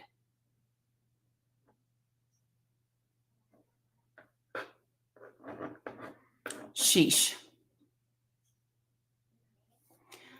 For those of you all who you hear people talk a lot about California and all of those things. Yeah, no, I'm getting you. I'm getting there. You have to realize that California's budget is more than a lot of countries. Y'all do know that, right? That California's budget is larger than many countries. Yeah, so. All right. So now I'm going to head on up to, who did I do already? Okay, so we're going to head to, yeah. Okay, so let's do Maine. Yes, coolest mom ever, definitely. Dominic, can your tutu bother you for just a moment? Will you get my big white cup that's here and get me some water and some ice? Yeah. Somebody told him the door. No, I haven't done Mississippi or Illinois yet. What, baby? It's right there. Do you want a cookie bar? You can have some. They're in the big. So the ones with pecans are on the plate, and the ones without pecans are in the bowl. It will be tomorrow. It will be tomorrow. Yeah, I made them last night. I was on a live on TikTok last night while I was making homemade cookie bars and showed everybody like how I was making them. And oh, Linda, do you know how many I made? Way too many. Way too many. But it was because I sent things to the school for teachers and for all the admins in the front office, so all the administration and all of that. Oh, it was Marsha. If you are in the subscribers Discord, I posted 2 of the videos of the kids that were playing. They were playing Street Fighter and something else, and holy geez, it was hilarious. Thank you, babe. It was absolutely hilarious. So I posted 2 of them. I've got another one in there. You should see Bella lost her mind. It was so funny. Hold on, I'm going to take my allergy medicine because my throat is itching. Okay, so, hey babe, will you bring me the plate that's there?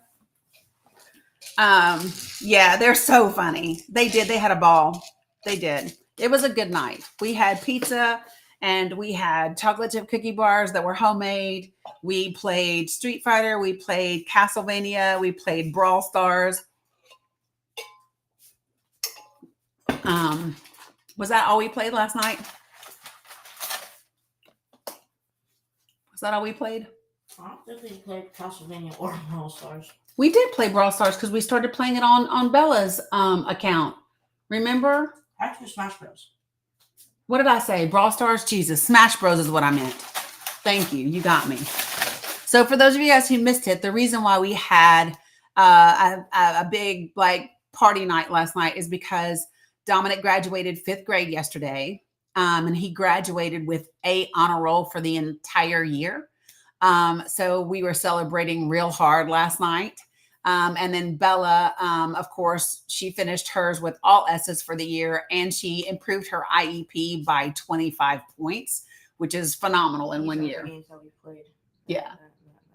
See, he had them all pulled up. So that's why we were having a big celebration last night. And these are the homemade cookie bars that I made last night.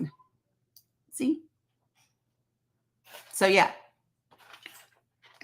That's what was going down around here, around these parts.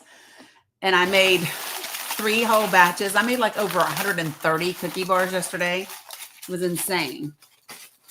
It was insane. Oh, to show it to you, Shannon? Yes, that was me. That was meaner. All right. We don't have a principles list. So we had, there's a recipe section in Discord. So let me tell you, no, they had like A honor roll for the year. Then they had A and B honor roll. And then they had like an ELA award, a math award, and so forth and so on.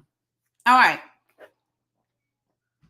Let me do this because I don't want to waste time doing states if there's nobody in those states that are watching right now. Do I have anybody that is in Maine on here? Anybody, YouTube, Facebook, TikTok, anybody that is Maine?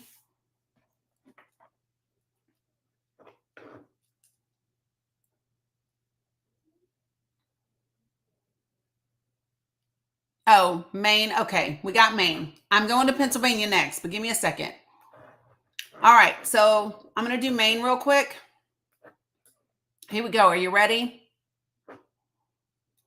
Where did it go? Sorry, guys. All right, so here we go. In Maine, there are 396,000 children and adults that are enrolled in Maine Medicaid. What's up, Gunk? Glad I'm doing it. So about 400,000 people are enrolled in Medicaid in the state of Maine. 28% of them are children. Hoo-wee, listen at this. 52% of them live in a rural area. Wow. 16% of them have 3 or more chronic conditions. When Maine expanded their Medicaid, when they did Medicaid expansion, that allowed 112,000 adults to get Medicaid insurance that didn't currently have it. A majority of Medicaid adults in Maine are working, 72%. So 46% of them are working full-time, 26% of them are working part-time. No, it's just the cuts to the programs overall, Stacey. It's just the cuts to the programs overall.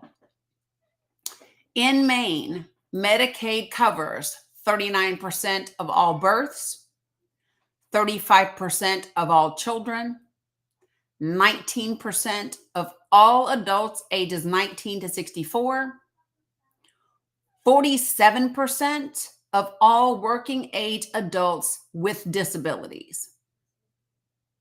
Medicaid covers 25% of all Medicare beneficiaries in Maine. And Medicaid covers 65% of all nursing home residents in the state of Maine. That's astounding. That's in like our top 3 or 4 numbers, I want to say. It's not how they pick who gets cut. That will come down to the states. What will happen is Congress will decide, they will say this amount gets cut, and then it will be up to RFK. Yeah, everybody should be calling their senators. So here's the thing. Congress will approve this bill, or a bill, because I don't want them to approve this bill. Congress approves the spending bill. That bill will say there are going to be 600 to 800 cuts to Medicaid. The bill may say some specifics about certain programs or certain incentives or certain whatever, right? But after that, then RFK and the Department of Health and Human Services will determine what departments those cuts come from. And then you'll see how it impacts your state. The estimates right now are that anywhere from 7 to 15 million people will lose their Medicaid coverage.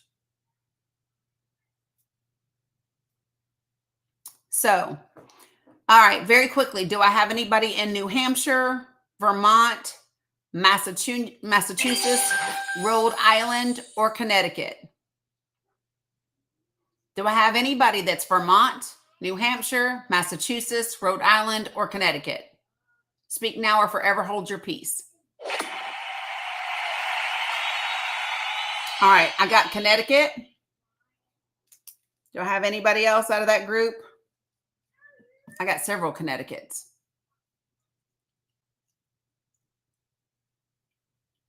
All right, so we're going to do Connecticut. Y'all ready? You're in New Hampshire, Renee? Okay. I'm going to do New Hampshire and then Connecticut. You ready? Because those are the two that I got, okay? So let me give you the numbers for those. Hold on, I got to do this real quick. Appreciate you, Sandy. Thank you for gifting on TikTok. It always helps the algorithm and all the things. All right, so in New Hampshire has 181,000 children and adults that are enrolled in Medicaid. 35% of them are children in New Hampshire. 42% of them live in rural areas. Holy geez. And 13% of them have 3 or more chronic conditions.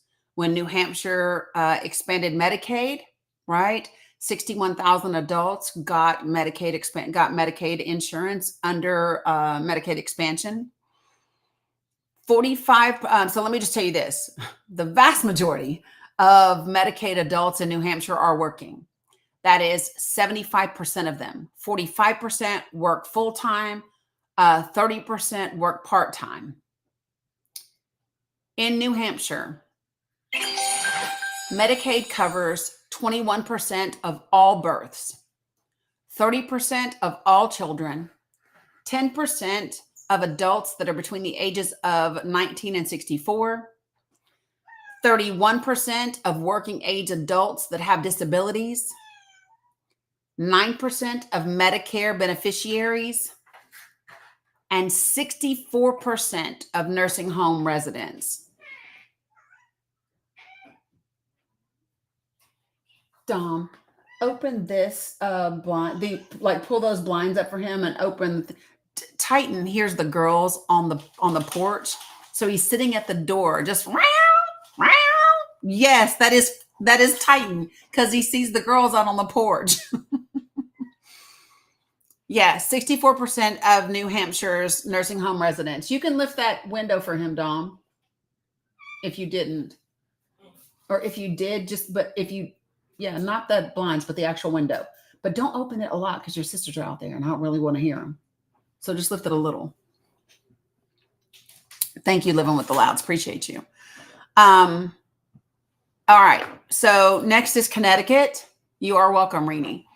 Next is Connecticut. So listen, guys, when I'm done with all of this, it will be in the link tree for you. I will give you an email template and I will give you a social media template that where I will have all of the United States numbers, and then you can replace them with your specific state's numbers. Okay. Listen, the vulnerable people are seniors. Well, let me just tell you this. It is seniors. It is children. It is people with disabilities, and it is women, specifically pregnant women. Because think about this. If Medicaid covers 40%, 50%, 60% of births, right? That means those are women. Those are women. We say births, but that means like that's the women. Yeah? So I just want us to remember that while we're talking about this and making women have babies.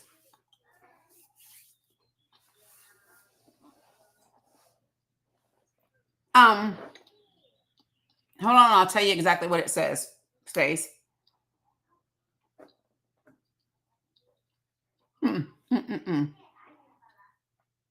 So, hold on a second. Yeah, no, this specifically comes from births that were financed by Medicaid. And you'll be able to see. So when I put this link in the link tree, when you scroll down to the bottom and it says Medicaid covers, there are several links there that tell you exactly what it says so you can see it. I'm using their exact verbiage. And just so that you all know, this is coming from Kaiser KFF Health News. So this is a national health news reporting agency that when they do their stories, they partner with they give them away for free, and then they partner with other news companies to push them out. So sometimes when KFF does a story and it's on Ballad, right? Then they'll let me know it's going to be with Ballad and USA Today. I mean, with KFF and USA Today, or it could be KFF and it could be KFFS and the Tennessee Lookout, or KFF and the Tennessean, or KFF and the New York Times, right? So they partner with these other media outlets to put that out the first time, but then they give the story away for free to any other news agency that wants to use the story. So why is that important? If you live back home, then you need to be thinking about the fact that the Johnson City Press, the Kingsport Times News, the Bristol Herald Courier, the Greenville Sun, the Rogersville Review, all of them could have gotten every single one of these stories on Ballad Health for free and published them, but they have chosen not to. Just saying. So that's the way that KFF Health News is. I mean, like they are the health news. Like that's their responsibility, is to cover health news across the country. One of the reasons why they are covering the bill and the cuts and Medicaid and all of that is because part of their responsibility is to cover the changes with the Trump administration and how it impacts healthcare. Okay, so just telling you. All right. I said Connecticut, right? Connecticut is next, or did I just do Connecticut? I don't think that I did. I didn't. Now that I'm looking at the data, I know I didn't. Okay.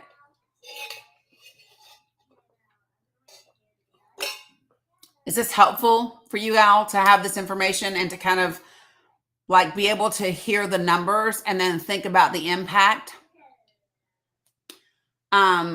Because that's the whole point of sharing this information, is to think about these things and think about the impact and enable you to have really meaningful, effective conversations with people. Okay. And then we can also, we're also going to be talking about, the Supreme Court's decision that said, no, we will not be financing Christian education with tax dollars. We won't be doing that. And also the fact that a judge halted Trump's executive order to dismantle the Department of Education. So those were two wins that we had today in courts. So yay, right? All right, so here we go. What's up, Natalie? Good to see you. Yeah, you're welcome. All right, so here we go. In the state of Connecticut, 1,086,000 children and adults are enrolled in Connecticut Medicaid. Love that, Louds. Thank you. So that's 1 million people in Connecticut that are covered by Medicaid. 30% of them are children. 4% of them live in rural areas. 17% of them have 3 or more chronic conditions. 322,000 adults in Connecticut were able to get Medicaid through Medicaid expansion. The majority of Medicaid adults are working. 73% of them work in Connecticut. 44% of them work full-time. 29% work part-time. So again, I just want to reiterate this. The majority of adults that are getting Medicaid are working. All of the numbers that we have seen have been at the 64, 68, 72, 73, 75% are working. In Connecticut, Medicaid covers 41% of all births, 38% of all children, 19% of all adults between the ages of 19 and 64. No, Linda, just it's specifically Medicaid numbers.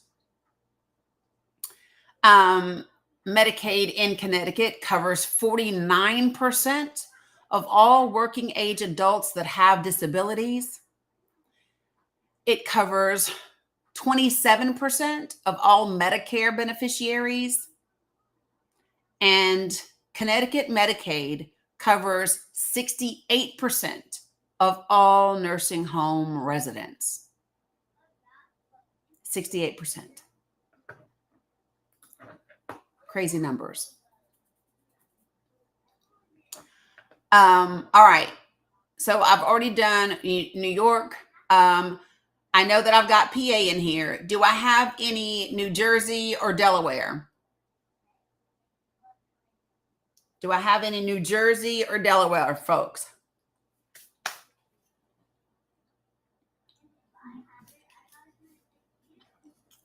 Which one, Lisa? I know, Cozy. I'm getting there. Okay. All right. So I'm going to do New Jersey, then I'm going to do PA. Okay. So New Jersey, 1.7 million children and adults. To be precise, it's 1,722,000, but 1.7 million children and adults are enrolled in New Jersey Medicaid. 35% of that number are children. I'm going to say that again. 35% are children. 2% live in a rural area, and 18% have 3 or more chronic conditions. Yes, I did Arizona. New Jersey, they did expand Medicaid, and when they expanded Medicaid, 568,000 adults were able to get health care. The majority of them are working. So if they are an adult on Medicaid, 71% of them are working. 43% work full-time, 28% work part-time. No, I haven't done Virginia. I did West Virginia. Did I do Virginia? I did. Damn, I didn't write it down. I did do Virginia. Sorry, y'all. I'm doing too many. Yes, I've done Virginia as well. All right, so next. In New Jersey, yeah, I did. I didn't write it down, but thank you. I remembered it. And the reason I said now I remember that I did because Virginia has statewide elections this year. And so that's what made me remember that I did. All of this will be in my link tree when I'm done. When we are done going over these numbers and a couple of other things, then I will put them in the link tree and it will all be there for you. I will also be giving you an email template on how to use these numbers, as well as a social media infographic that has all of the whole country's numbers. And it will serve as a template for you to do with your state's numbers. Okay. So all of that will be there for you. All right. In New Jersey, Medicaid covers 31% of all births, 33% of all children, 15% of all adults working between 19 to 64, 40% of working age adults with disabilities, 14% of the people that have Medicare also have Medicaid in New Jersey, and 60% of nursing home residents in New Jersey are covered by Medicaid. Yeah, so Christine, what I'm going to do is when I put this in here for you guys, I'm going to put one link. That one link will link straight to the map. And you can do one of two things. You can either click your state on the map, or you can look straight underneath the map and there's all the states are by name, and you can click that. And then this PDF will open up. This infographic will open up. You can even take the top of this and screenshot it in a square. Which, you know what? I can do that. I can do that and hit the majority of them. Let's do that. Let me see.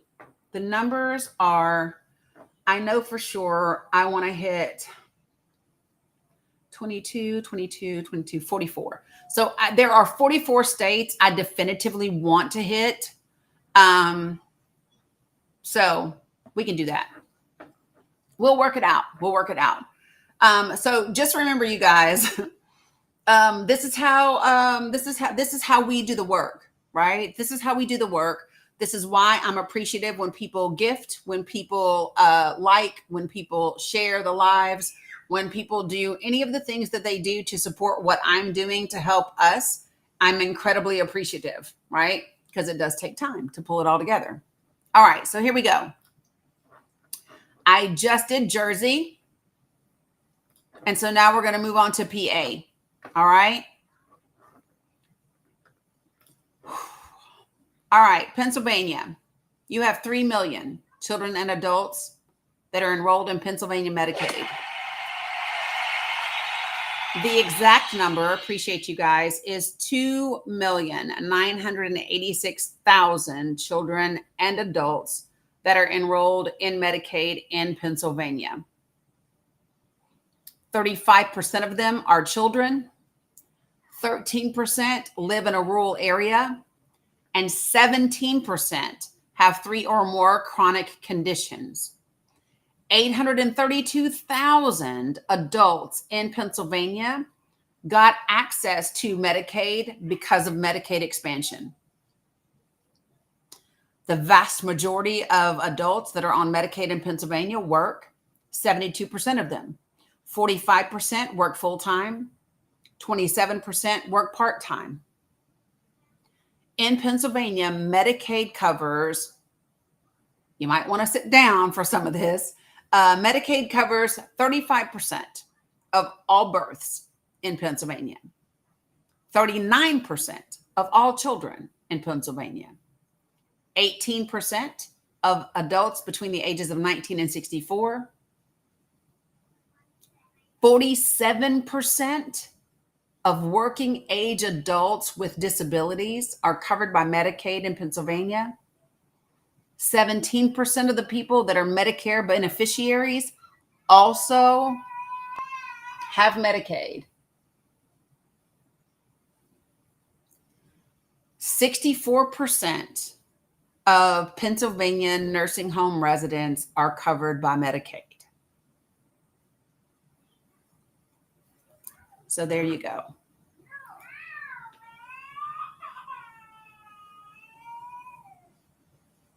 Come here. Y'all know that Mila is like the queen of drama, right? What happened? See, she's screaming because the door just closed.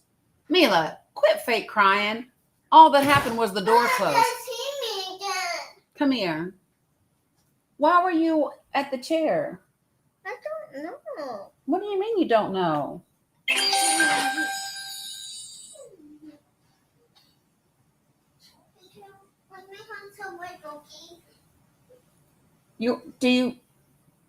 Are you going to scream some more? Okay. Yes. I don't care. Get one for your sister. Okay. And y'all sit down somewhere. All right. Sounds good. Yeah, so guys, this will be on Facebook and YouTube even after this. They're in the bowl. Yep, they're in the bowl. It is my EGOT baby. You can believe that. The first PA numbers again, yes. So in Pennsylvania, it is 3 million Pennsylvania Medicaid enrollees. 2,986,000. That's the full number. 35% of that are children. 13% live in rural communities, and 17% have 3 or more chronic conditions. Appreciate you, Sandy. Yes. Do you need any of the other numbers, or does that cover it? 72% of Medicaid adults are working. Nope, Becky, I haven't gotten to Florida yet. It's coming. All right, we've done Maryland. Do I need to do DC for anybody?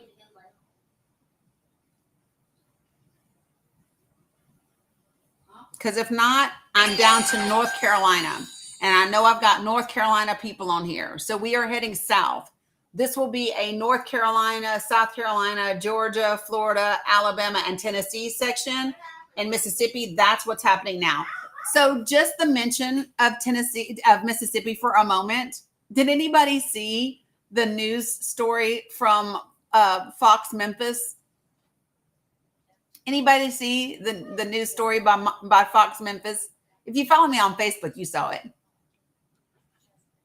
So a YT man thought it was a good idea in Mississippi to walk into a bar and repeatedly refer to the people of color in the bar as the N-word, where they effectively stripped him and beat him with poles and sticks.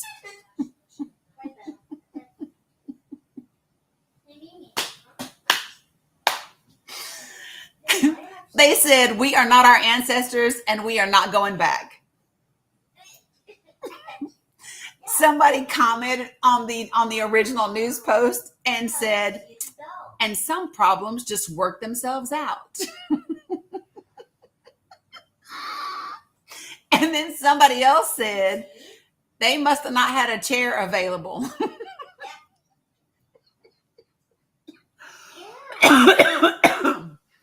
Oh my God. I was cracking up.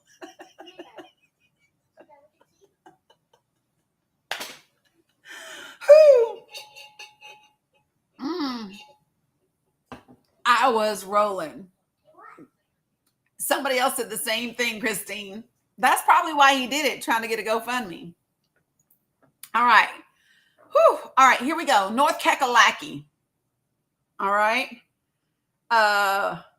I'm just saying. All right, so North Carolina.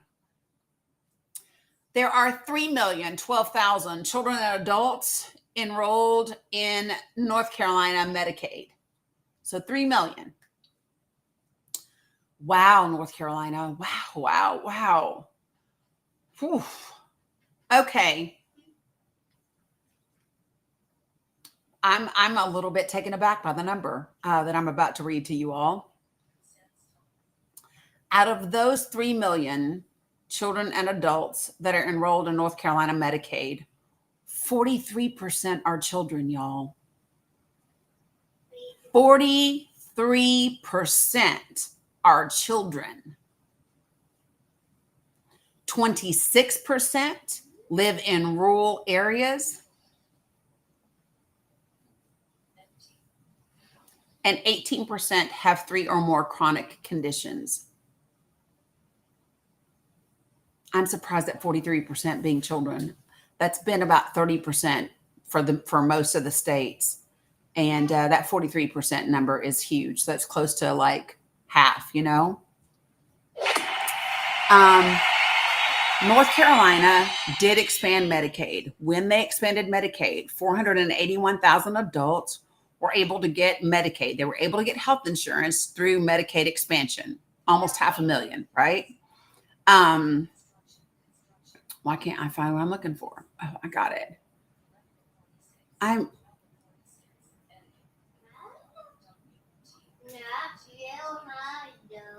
I have to wait to read that news story before I share it because just the headline makes me think something. But anyway, so the majority of North Carolina folks that are on Medicaid, the adults, they work 67%. 42% work full-time.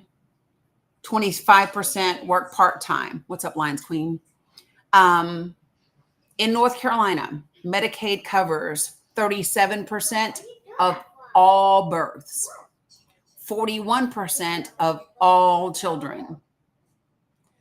Adults between the ages of 19 and 64, 12% of adults between the ages of 19 and 64, 36% of working age adults with disabilities, 16% of the people in North Carolina that have Medicare beneficiaries, they are on Medicaid, and 61% of all of North Carolina's nursing home residents are covered by Medicaid.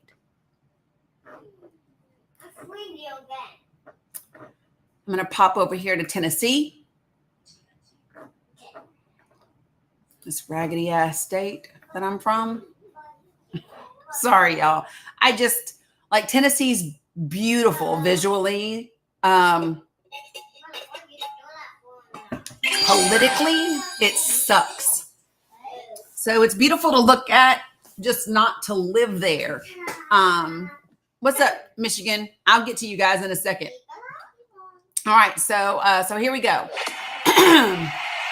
Appreciate you guys.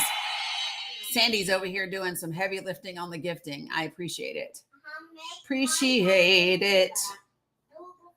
All right. So, all right, here we go. All right. So in Tennessee, 1.5 million children and adults are enrolled in Tennessee Medicaid. That is 1,524,000 children and adults are enrolled in Tennessee Medicaid. Among all Medicaid enrollees in Tennessee, oh my God.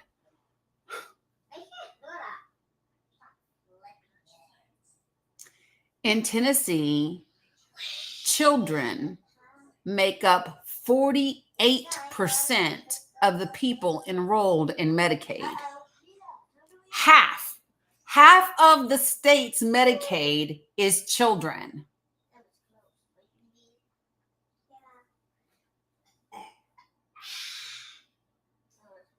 But they're so fiscally responsible. 30% of the people on Medicaid in Tennessee live in a rural area, and 9% of them have 3 or more chronic conditions. Tennessee is one of 13 states, 12 or 13 states that have not expanded Medicaid. And because of that, there are 81,000 adults that are in the coverage gap. A majority of Medicaid adults in Tennessee are working. 68% are working. I'm right here. Hey, I'm right here. You don't have to yell. What is it, honey? My feet. I'm gonna break my Mimo block. Okay, so first, she didn't hit your feet. Your feet were under her knee on the couch. I saw them, right? So that's not hitting your feet. That's you trying to get your feet from under her knees. Don't break each other's blocks, please. So Techie, so Medicaid expansion is something that the federal government offered to the states. And basically what they said is, if you are willing to expand the people that can qualify for Medicaid, then what we'll do is we will match that. And when they first rolled it out, the government said, whatever it costs you to expand to include these other people, we will meet you 100%. We'll reimburse you 100%. Okay. And now that initial enrollment period is done, now they will cover 90% of that cost. So what does that mean? This is the way that I explain it just to regular folks. Because you pay the states pay the federal government. Hey, not so loud. States pay the federal government a certain amount of money regardless, right? They pay for Medicaid a certain amount just regardless, okay? And this is the way that I explain it to people.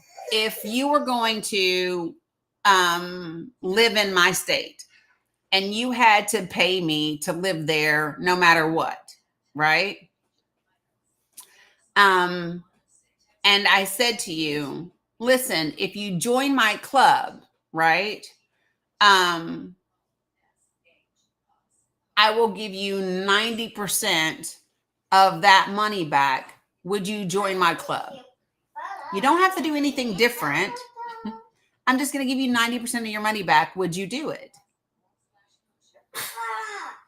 And everybody goes, yeah, that's a no-brainer. That's Medicaid expansion.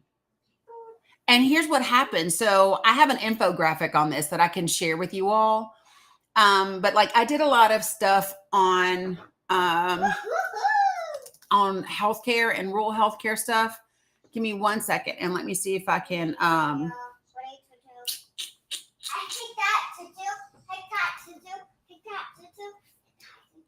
Okay, let me see real quick. Hold on for a second. And I already have this uploaded in a Google Drive. I'm almost positive that I do. And I can share it with you all. So let me show you. I can give you the numbers because it's really quite astounding. God, I have too many things in here. Okay, I'm not doing that. I'm not searching that way.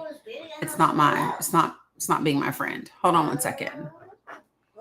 Okay, so I need to go to. I told you I was reading a house somewhere else. I didn't see you. This is a. Reading a house somewhere else. Sorry, guys. Give me 1 second. Designs. That's what I need. That's where you can't see the name tag. It's too far. So I just want to share this with y'all because this is really good information, and I will share the link in my link tree for you guys. See a few Um, vision potions. Because which spell. it's funny. Sometimes I don't remember the stuff that I've done when I did it. Hey, girls, I love that you're playing nice. Can you just not talk so daggone loud? Y'all talking surround sound. Like, what in the absolute hell?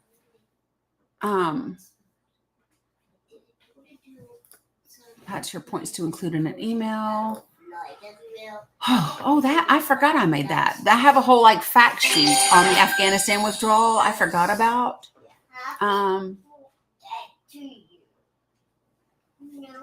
Hold on, give me 1 second, folks. I'm almost there. I promise. If you see the particles in it, it'll remind it. Um. It also has white particles too. Ooh, I forgot I did this for Ohio. So let me, I'm opening this one in a new tab for you. And then I'll pick you guys up and I'll show TikTok. Yeah, I know.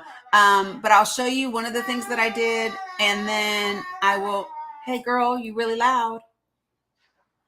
Surround sound. Folks, that's that. I do a lot of stuff. Oh, here we go. Yay, me. Okay, love this. I found everything. So for you guys that are on YouTube and Facebook, I'm gonna share it with you guys. And TikTok, I'm gonna pull you over here and I'm gonna like flip the screen around. I'm gonna drop the background and flip the screen around so that you guys can see it. Oh, I need to take that out of there because that ain't a thing anymore. And let me do this one. Oh, stop. I can take that one out, that one out. Oh, okay. So can I show you guys? Okay, I'm going to start. Let me share this one first. I'm going to share a screen share and I'm going to share this one. All right. So I'm going to drop this down. They are adorable. They are just a lot. Like I love them sincerely with everything I got, but they are a lot. A lot. Okay. So here we go. So YouTube and Facebook, you can already see what I'm talking about. TikTok, now you can. So I made this graphic for Ohioans, and I'm going to like just make it a little bigger. So I made this graphic for like Ohio, the state of your rural hospitals. So 2 rural hospitals had closed in Ohio since 2005, right? They had 74 rural hospitals that are open, but get this, 17 rural hospitals in Ohio have losses, financial losses, either for patient services or their total margin. There are 5 rural hospitals that are at risk of closure due to serious financial problems. They have either losses on patient services or low financial reserves. At risk of immediate closure are 4 of them. So 4 of these 5 are at risk of immediate closure due to either inadequate revenues to cover expenses or very low financial reserves, right? And then these are the counties with hospitals at risk of closure, with rural hospitals at risk of closure. So like I did this for the state of Ohio so that they would know exactly what their rural hospitals look like. And I pulled the data from this great database that tracks all of these. And we can do a Zoom. You guys want to do a Zoom on this? Because I'm happy to do that. Yep, Sandy, I got you. Appreciate you. So I can do a Zoom with this, walk you guys through the actual database, how to pull the data so that you know what it looks like for your state. Okay, now let me show you all this. So I'm going to go over here to, hold on, I'm going to replace screen sharing over here on YouTube with, hey, Mila Ann, be nice. All right, so this is another one that I did. So y'all, I'm from small towns and rural communities, so a lot of my focus is on that. But so how to talk about healthcare in rural communities, this is one, right? And so we talk about like the first of 4 pillars. And these are all different ways to talk about like AB/reproductive rights, Medicaid expansion, rural hospital closures, right? And so what I did is I just help people, right? So don't like do these 3 things, right? Y'all know this. This is my deal. Remember, people don't care how much you know until they know how much you care. And so this is don't debate viability, gestation, bodily autonomy, or religion. Do demonstrate specific examples of how AB laws are hurting healthcare, especially in rural communities. And so we're not actually talking about AB, right? We're talking about the impact of legislation that bans or prohibits it. And so in rural areas, they have much more difficult time attracting and recruiting physicians, especially specialists to begin with. Patients in rural counties drive 30 miles more than their urban counterparts on average for OBGYN care. Many rural communities have higher rates of maternal vulnerability and maternal deserts. The middle to lower class suffer most or are at greater risk than upper class individuals. Black women and Native women have the highest rates of maternal mortality. This risk doubles in rural areas, right?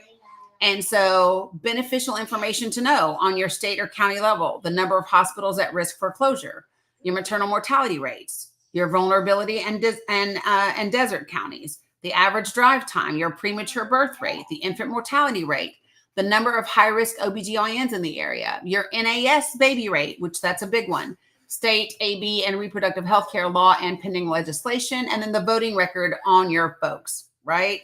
And then how to talk about Medicaid expansion. So get this, states that have not expanded Medicaid have the highest rates of hospital closures.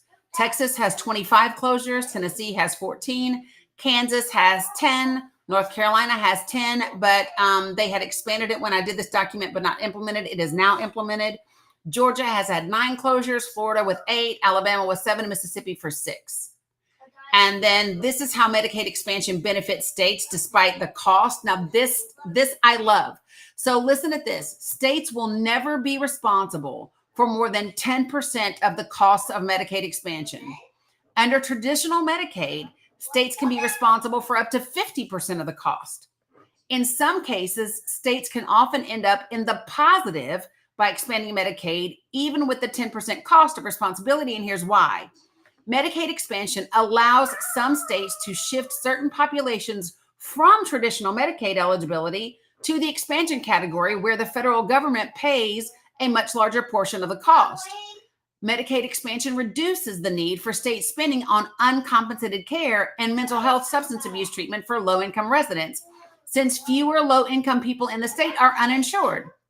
It also allows states to use the Medicaid program to cover the cost of inpatient medical care for incarcerated people, right? The cost of Medicaid expansion can sometimes be offset by increased revenues for the state, including revenue from taxes and fees assessed on hospitals, medical providers, insurers, and increased tax revenue due to economic growth linked to Medicaid expansion and premiums that a few states require some Medicaid expansion enrollees to pay. And this is just more about rural hospital closure. So if you don't know that this is a big deal, since 2005, 194 rural hospitals have closed. And this is the organization where all of this data is.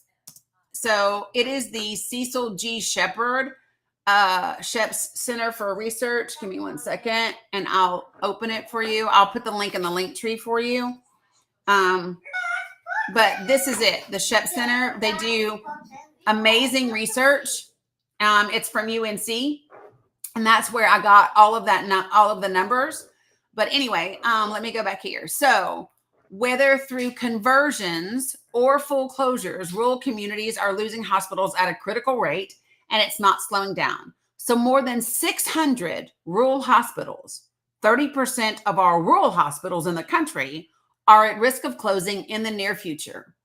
Over 300 of these hospitals are at immediate risk of closure. Contrary to popular belief, it is not reimbursement from government insurance like Medicare and Medicaid that is costing rural hospitals the money. Guess what it is? It's actually private insurance. Small rural hospitals lose money on patient services because of inadequate payments from private insurance plan, whereas urban hospitals and larger rural hospitals make profits on services to patients with private insurance. And then I actually give, y'all know me, all of the resource links for all the information. So this is like one of the documents that I have created. This is another one that is like healthcare, pillar number 1, right? This is on what I call the 4 pillars. And this is like how to talk about them and all the things. So anyway,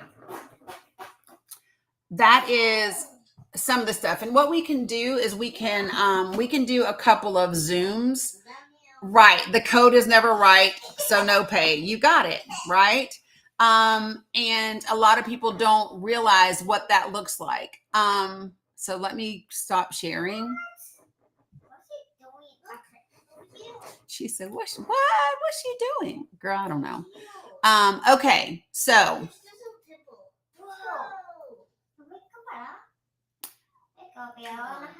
Yeah, agreed, Veronica. Agreed.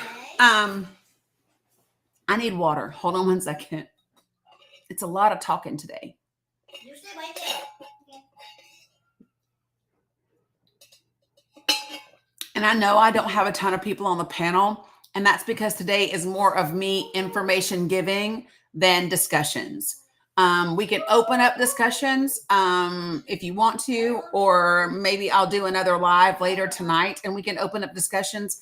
I just want to get information out to people today because you need to be contacting your representatives today.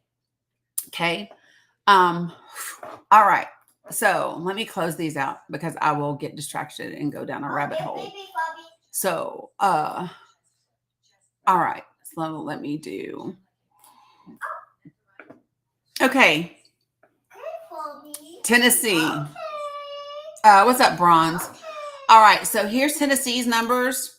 Yeah. It's a good Danny info dump day, Cam. I think I did. Did I do all of these? I don't think I did all of them. So I know I got all the way down to the fact that 68% of all adults that are on Medicaid are working, right? So 45% are working full-time and 23% work part-time, Okay. Now, in Tennessee, 46% of all births are covered by Medicaid. Tennessee Medicaid covers 42% of all children. Tennessee covers 13% of adults that are between the ages of 19 and 64. Tennessee's Medicaid covers 36% of working age adults with disabilities. Tennessee Medicaid covers 17% of people that are Medicare beneficiaries, and 57% of all of Tennessee's nursing home residents are covered with Medicaid. So that's Tennessee's numbers for you. All right. And now we're going to pop down to, I guess I'm going to go South Carolina because I did North Carolina already. Medicaid in South Carolina. And I'm just going to do the rounded numbers, okay?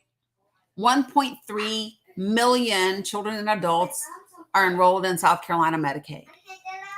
Of those, 45% are children. That's right up there with North Carolina. 45% of all of the people enrolled in Medicaid in South Carolina are children. 22% of them live in rural areas, and 15% of them have 3 or more chronic conditions. South Carolina has not expanded Medicaid. There are 65,000 adults who do not have coverage because they haven't expanded Medicaid. I want you all to just think about something. The state is not willing to pay 10% of the cost to get 65,000 people health insurance. And you just wonder, how much is that costing hospitals for people who are going to the hospital because they don't have any insurance?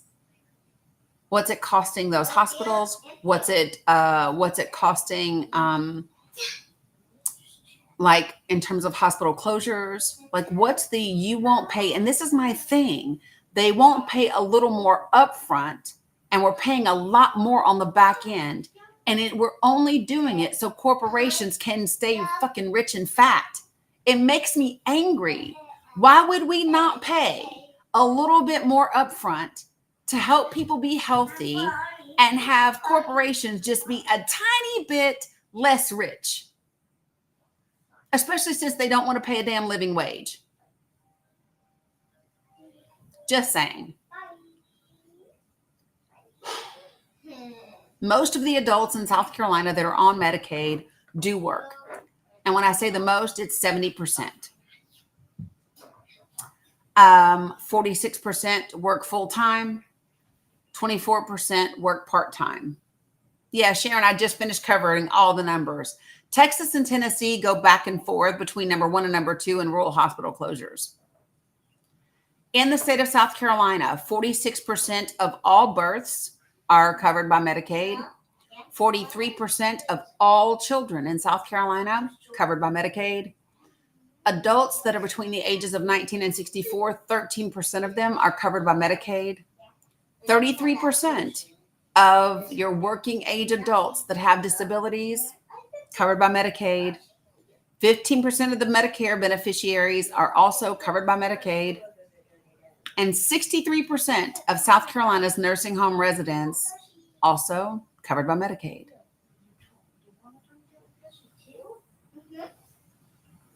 Yeah. People are not just sitting around on their asses, not working and getting Medicaid. All right, Georgia. 2.2 million children and adults are enrolled in Georgia Medicaid. 55% are children.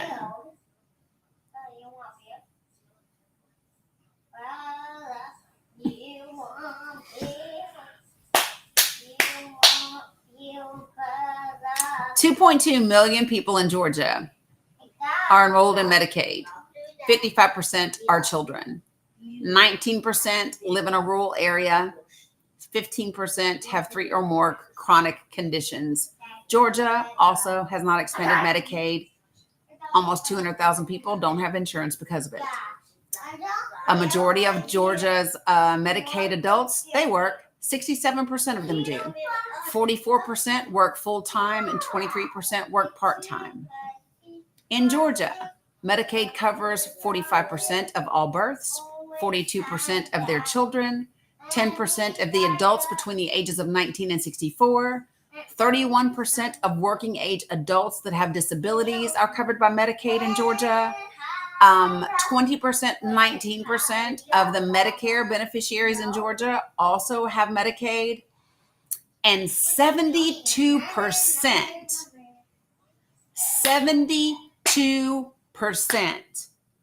of Georgia's nursing home residents, Medicaid covers.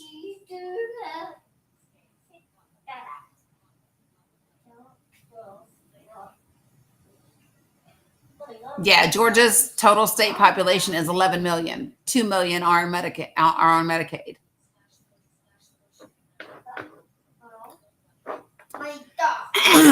Here goes Florida. You ready, Florida? Florida has 4.3 million people enrolled in Medicaid. Oh, yeah, I'm very familiar with Cleveland Clinic. 4.3 million people enrolled in Florida's Medicaid. That's children and adults. 48% of Florida's Medicaid is children. 48% of Florida's Medicaid is children. 48%. 4% live in rural areas. They said it could be today, Gabriella, but it hasn't been so far. 13% have 3 or more chronic conditions. Florida also is following the South pattern and not expanding Medicaid. And as a result, 260,000 people in Florida don't have access to Medicaid. They're in the coverage gap. 68% of the people that are adults that have Medicaid in Florida, they work. 46% work full-time, 22% work part-time. In Florida, Medicaid covers 42% of births, 39% of children, 11% of adults working that are ages 19 to 64, 32% of working age adults with disabilities, 19% of Medicare beneficiaries also have Medicaid, and 58% of nursing home residents in Florida are covered by Medicaid.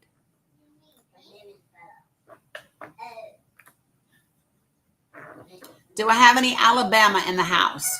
Do I have Alabama in the house? If not, I'm gonna keep going to another state. Yeah, it's a lot, Veronica. Okay, I have some Alabama folks. Here we go.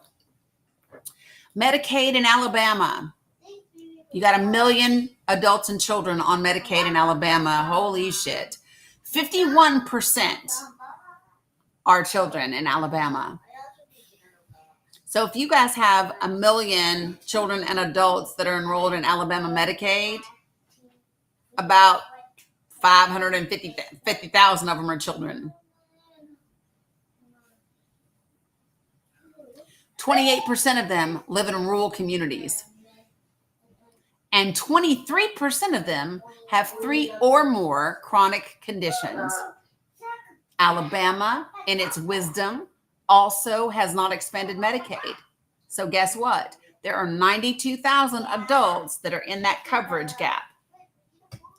A majority of the adults that have Medicaid in Alabama, they work. 41% work full-time.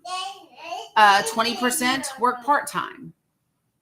In Alabama, Medicaid covers 40% of the births, 45% of the children, 13% of adult ages 19 to 64, 35% of working age adults with disabilities, 20% of Medicare beneficiaries also have Medicaid, and 68% of your nursing home residents in Alabama have Medicaid coverage.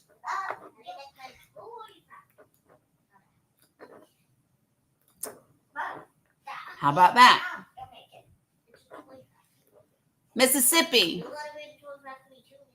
Do I have Mississippi in here at all?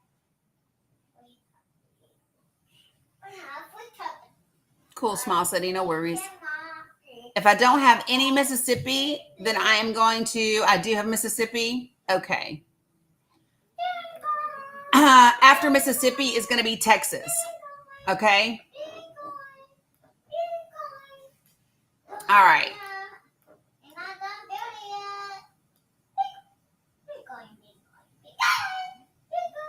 Medicaid in Mississippi has 667,000 children and adults enrolled. Hey, Bella, Mila, not so loud, sis. Okay. Thank you. 667,000. I did do Ohio, Renee. 667,000. Nope, haven't done Indiana. Children and adults have Medicaid in Mississippi. Of those, 52% are children. 58% live in rural areas. 20% have 3 or more chronic conditions. I think that's the largest rural number I've heard so far. 58% live in rural areas in Mississippi. 52% are children. Mississippi also has not expanded Medicaid, and 70,000 adults are in the coverage gap. 58% of Medicaid adults are working in Mississippi. 41% are not working. So 37% work full-time, 21% work part-time. In Mississippi, these numbers are big, y'all, so just listen. In Mississippi, Medicaid covers 50% of births, 57% of births, 48% of Mississippi's children, 14% of adults between the ages of 19 and 64, 38% of working age adults with disabilities, 26% of Medicare beneficiaries also have Medicaid coverage, and 74% of Mississippi's nursing home residents have Medicaid coverage.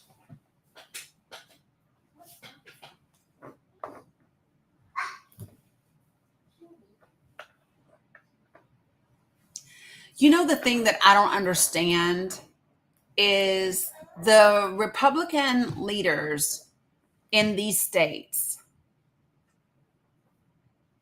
I haven't gotten to Michigan yet, Nance. I'm coming up that way. I'm doing Texas, and then I'm sliding up to Indiana, Michigan, Wisconsin, Illinois, that whole area up there. But let me just say this, you all. It is astounding. And I've said this before, so if you've heard me say it, you're going to have to deal with it again, okay? Because let me just say this to you all. It makes me very angry. Appreciate you, Smile City. Because a lot of these states will brag about being fiscally responsible, right? I hear Tennessee Republicans say it all the time.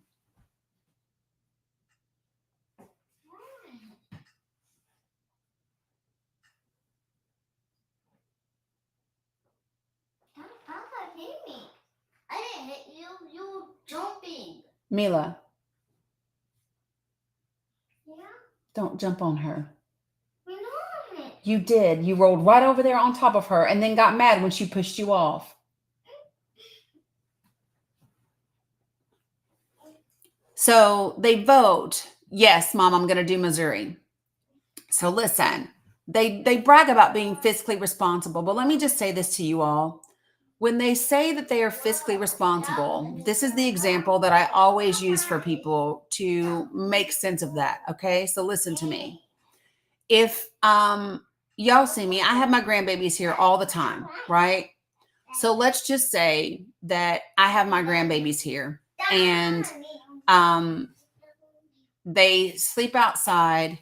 They don't eat half the time. They don't see a pediatrician. They don't go to the dentist, right? And I have $50,000 in my savings, right? And DCS comes to my house and I say to DCS, listen, I'm just fiscally conservative, right? I've got a rainy day fund that's here. And DCS says, yes, but the children are sleeping outside. The children aren't going to the pediatrician. The children aren't getting appropriate health care, right? And I say, yeah, but I'm fiscally responsible. You see how good I am at not spending money? What would DCS say to me? DCS would take the children from me. And this is what I am saying to absolutely every American. We should be taking our children from these leaders. Come here, me. Right? I know she did. I know she did. Listen, folks, we should be taking our children from these folks. If our governors aren't going to expand Medicaid and get our children insured, if our governors aren't going to make sure that our children have free school lunches, if our governors aren't going to, if our state legislators aren't going to make sure that our schools are properly funded, if our state legislators aren't going to take care of our children through legislation, fucking take your kids back. How do you do that? By getting them out of office. They don't deserve to sit in those positions. I don't care what party they belong to.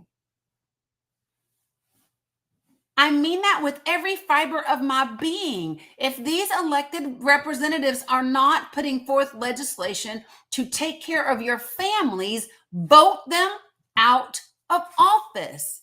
They do not deserve the privilege of being a public servant to a public that they will not serve.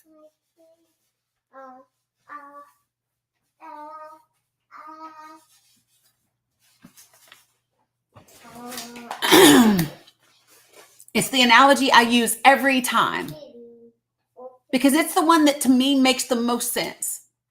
Every single one of us can relate to that.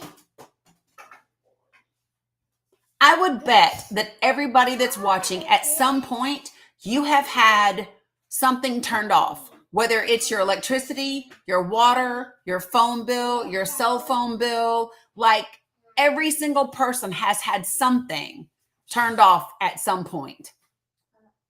Just about everybody that's watching is one healthcare catastrophe away from being unhoused and unhomed, bankrupt, no job, no coverage, no nothing. That's the majority of this country.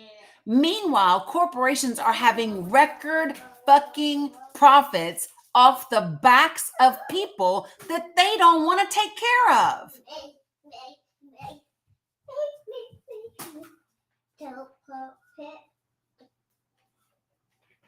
I'm just saying. It is time to take our families away from these corrupt ass politicians who are not going to, they're not going to Congress to be of service. They're not. They're going to Congress to become rich. Y'all know that, right? They're going to Congress to know where to invest their money. They're going to Congress to like buddy up to Supreme Court justices and corporations. They're going to Congress to get flown around on private fucking jets. They're going to Congress to get the best health insurance possible and be able to vote on their own raises. That's what they're doing. Not all of them, but a good many of them.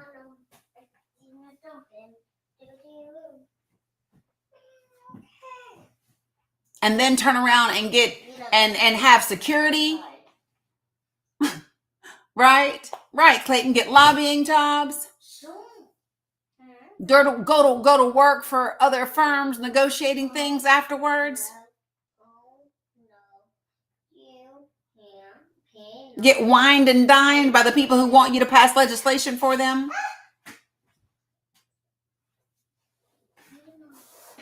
It's fine, Bella. I'll put it back on there. All right. I put it on back here. I did it. I'm going to do Texas before I head up to the blue wall. I've already done Pennsylvania. I'm going to hit after Texas. This is the order. People have asked me about Indiana. I haven't done it yet, so I will do it because I already know I have Indiana people in here. After Texas, I will do Indiana and Michigan. And if I have Wisconsin people here, I will do Wisconsin and then Illinois. Okay. And the reason I'm going to do Illinois, whether Illinois people are in here or not, is because people always want to talk shit about Chicago and Illinois and Democratic run places. And let me tell you something, people, the worst damn statistics are coming from Republican led states. The worst numbers are coming from the South, right? The Louisiana, the Mississippi, the Alabama, the worst numbers, and West Virginia. Right? All right, Texas, here we go. Texas, you got 4.4 million people on Medicaid. This is the highest number yet. This is the highest percentage. You ready? Texas, of your 4.4 million people on Medicaid, 61% are children.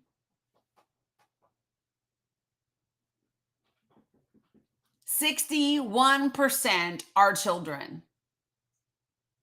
13% live in rural areas and 15% have 3 or more chronic conditions. There are 570,000 adults in Texas that are in the coverage gap because Texas, the highest number of rural hospital closures, has not expanded Medicaid. And the adults that are on Medicaid in Texas, 68% of them are working. 45% work full-time, 23% work part-time. In the state of Texas, 48% of births covered Medicaid. 36% of the whole state's children, Medicaid coverage. 8% of the adults that are 19 to 64, 26% of working age adults that have disabilities in Texas, Medicaid coverage. 15% of Medicare beneficiaries in Texas, Medicaid covers. And 61% of Texas's nursing home residents have Medicaid coverage.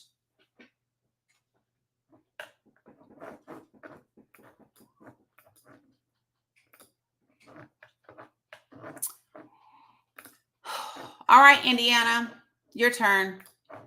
I can't even sit with it too much longer, to be honest.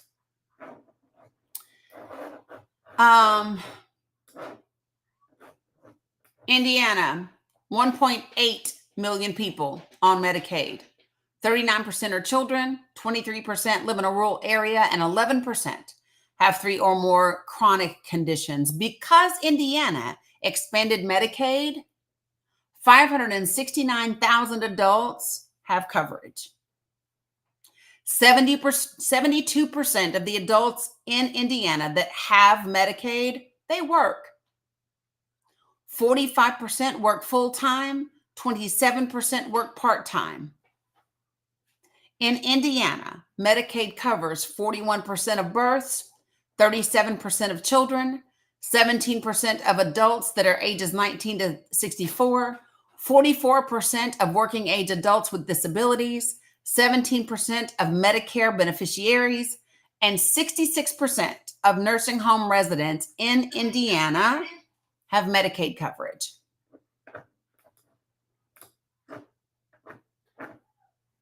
Michigan. Michiganders, where you at? Michiganders. Michigan. 2.4 million children and adults enrolled in Michigan Medicaid. Out of those, 36% are children, 18% live in a rural area, and 17% have 3 or more chronic conditions. Oh yeah, Michelle, we just did Tennessee. I'm from Tennessee, so yeah. Now, Michigan did expand Medicaid, and because of that, 742,000 adults got Medicaid. 71% of adults on Medicaid in Michigan work. 45% work full-time, 26% work part-time. In Michigan, Medicaid covers 37% of births, 39% of children, 22% of adults ages 19 to 64, 52% of the working age adults that have disabilities, Medicaid covers. Medicare beneficiaries, 16% of them also have Medicaid coverage. And nursing home residents in Michigan, 65% of them have Medicaid coverage.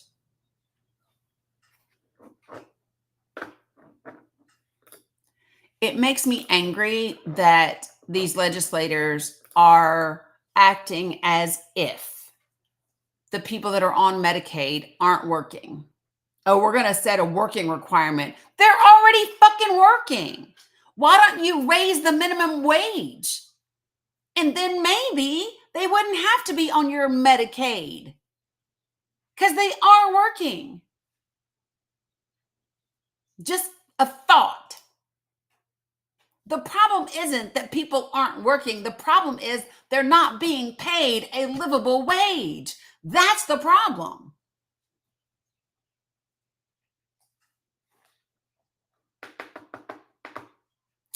$1.3 million. They'll close, Astrid. Rural hospitals especially. 1.3 children and adults in Wisconsin have Medicaid. 37% are children. Listen to this.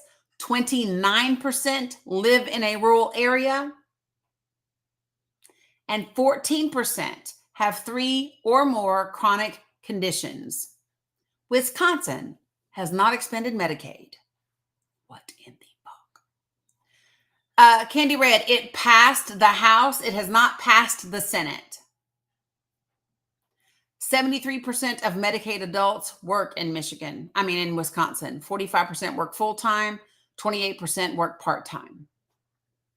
In Wisconsin, Medicaid covers 35% of births, 33% of children, 15% of adults between the ages of 19 and 64. Working age adults that have disabilities, 46% of them Medicaid covers. Medicare beneficiaries, 14% of them Medicaid also covers. And 55% of Wisconsin nursing home residents Medicaid covers. Now, I'm going to be honest. My jaws are getting tired. So this is what I'm going to ask is if you are in here and I have not done your state and I need you guys to help me not miss anybody. And let me just say this. If you draw a line from Wisconsin down, except for Texas. So states that I know I'm still going to do. Let me do this. Hold on before I do that shit and give myself a hard time. I know for sure I'm going to do Illinois. I am going to do Missouri. I am going to do Oklahoma. I am going to do Colorado. I'm going to do Montana. I'm going to do Washington State. And I am going to do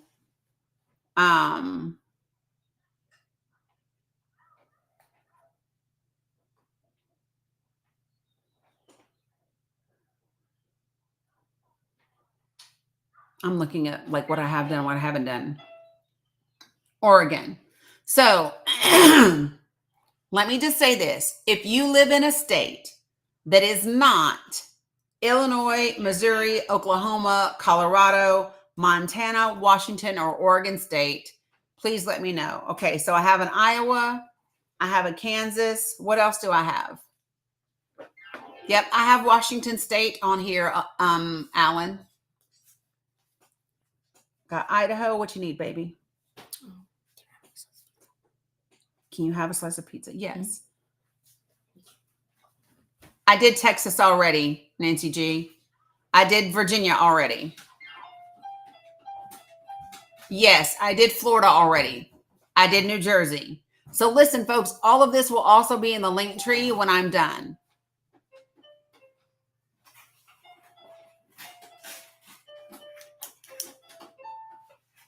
I've done North Carolina, Cindy. I've done Kentucky, Sean. I've done a lot of the states, and I've got 1, 2, 3, 4, 5, 6, 7, 8, 9, 10, 11, 12 that I'm going to do again.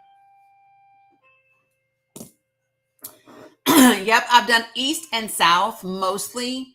I've also done California and Arizona. So I've done East and South and then California and Arizona, pretty much. Yep, all of this will be in Linktree when I'm done. I haven't done Alaska and Hawaii. I will tell you that Alaska's numbers are pretty high, and so is Hawaii. Both of their numbers are high, 100%. They are.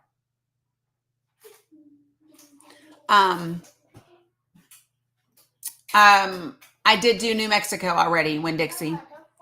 And let me say this, y'all. So what will be in my link tree is the link to this map. You can access the states a couple of different ways. Stacy just put all of Pennsylvania's stats on here. You can access it by clicking your state on the map or by looking underneath the map, and all the states are listed individual, right? And let me see. There was something else I was going to tell you. There will be a sample like email template, and then a sample social media post. Okay. So I'm going to tell you, I'm going to call out your state, and then I'm going to go quickly through the data points. So please get out your pen and write them down. Okay. Hold on.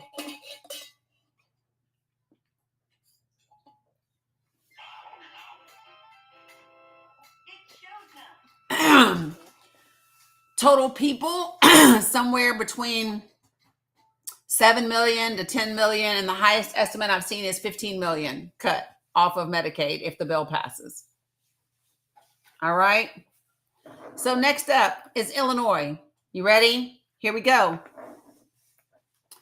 Illinois, 3 million children and adults are on Medicaid in Illinois. The number is 2.9. That's the number. So 3 million. I just rounded. 36% of that number are children in Illinois.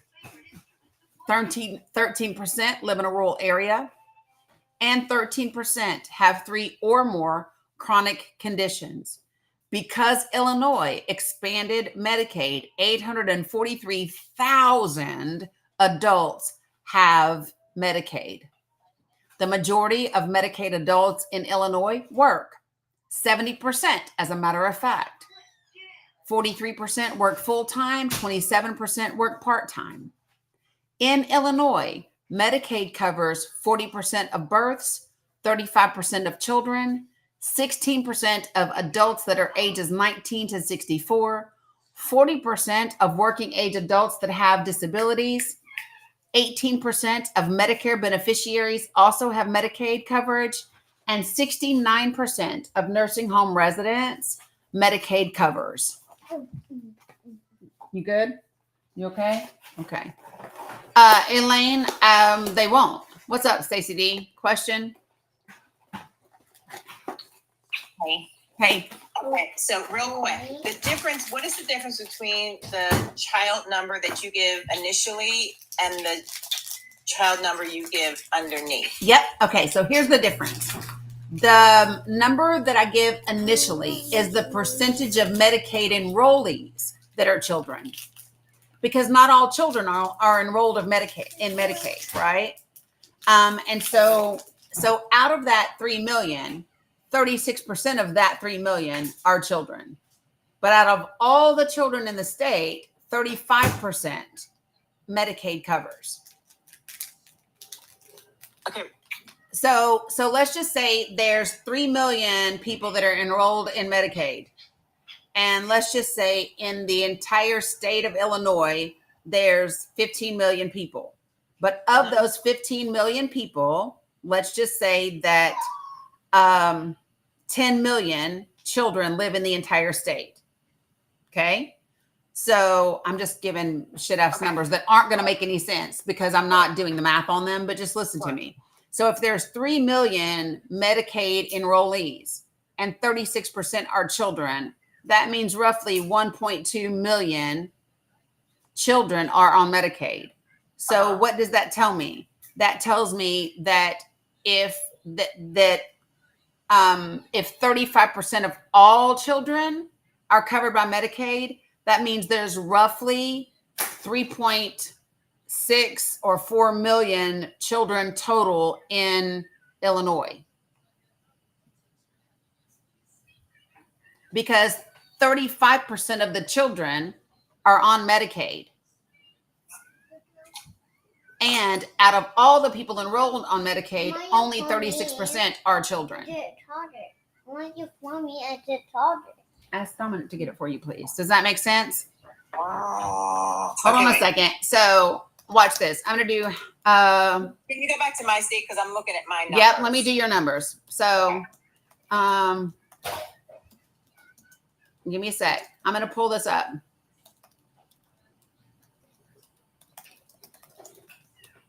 So there's 13 million people total in PA.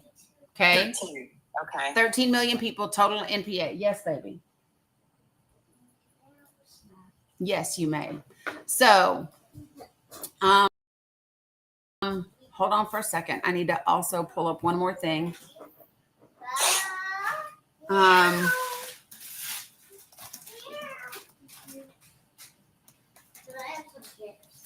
Yes, there are 3 million children in PA.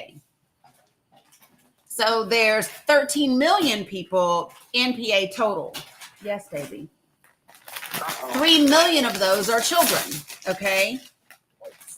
Wait, can you do the percentages? Because that's I'm coming there right now. So listen. So if all right. So there are 3 million total people that are on Medicaid.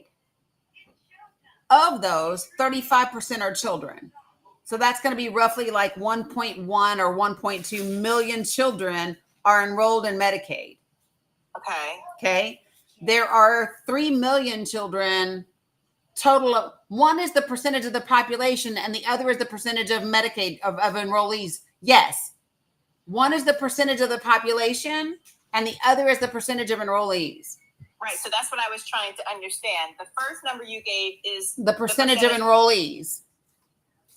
Okay. And then the second Medicaid numbers are?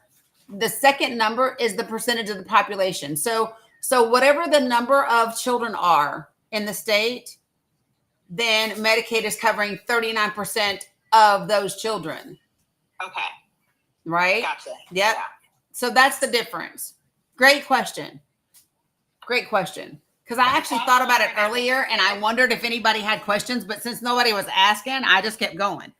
I requested up and then I was like, okay, wait, time. I need to understand. Yeah.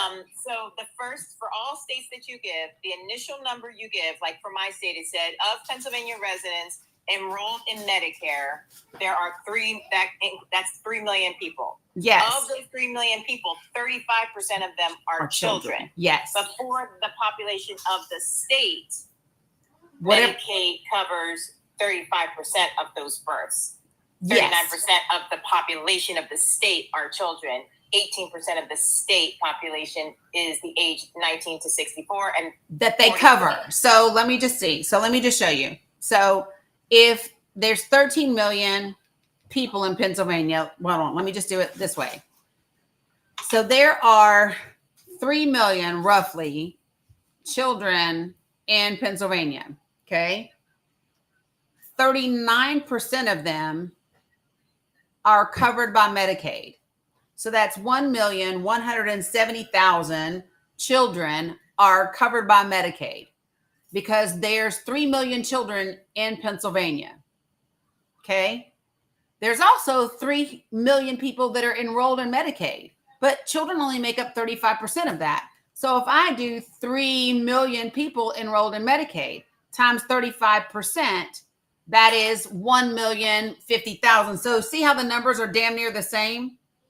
So the percentage of people that are enrolled, they're damn near the same. Okay. Yeah, one is the percentage. So it's not that that children make up 39% of the population are children. It's that of the total population of children in Pennsylvania, 39% of them are on Medicaid.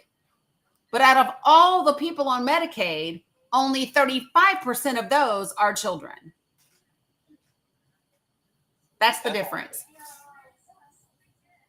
So if there's 5 million children, only 39% of them are covered by Medicaid. If there's 3 million people on Medicaid, only 35% of them are children. Okay. Yep. So one is the percentage of children in the state that have Medicaid, and the other is what percentage of enrollees are children. That's the difference. Okay. Does that help? Sure. Okay. Yeah. Sorry. And I'm glad you asked because I'm sure there were other people that were confused. And I thought about it earlier, but I was like, shit, ain't nobody asking. So I'm just going to keep on going. Because we're not all human calculators in our brains and statisticians like you. I'm not either, but I'm like, we got to either use percentages or numbers because we can't be going back and forth between both. Yes, I know. But and that's the thing. So it's the percentage of enrollees and the percentage of the child population. That's the difference. Wait, one more time. Okay. The percentage of the enrollees that are covered under Medicaid. Mm-hmm. The percentage, the number of folks in the state covered by Medicaid are 3 million, but the percentage of there's 3 million people in Pennsylvania that that are on Medicaid. And a third of them are children. Okay, 35% are children. And then out of all the children in Pennsylvania, 39% of them are on Medicaid. One is what percentage of enrollees are children. The other is what percentage of children are enrolled. Okay. Because the number, and what makes it weird in Pennsylvania is the number of people, hold on, I'm coming. The number of people that are enrolled in Medicaid is damn near the same for the number of children in the state. That's what makes it funky here. But that's the difference is one is what percentage. So let's just say I have a club. My club's called Medicaid.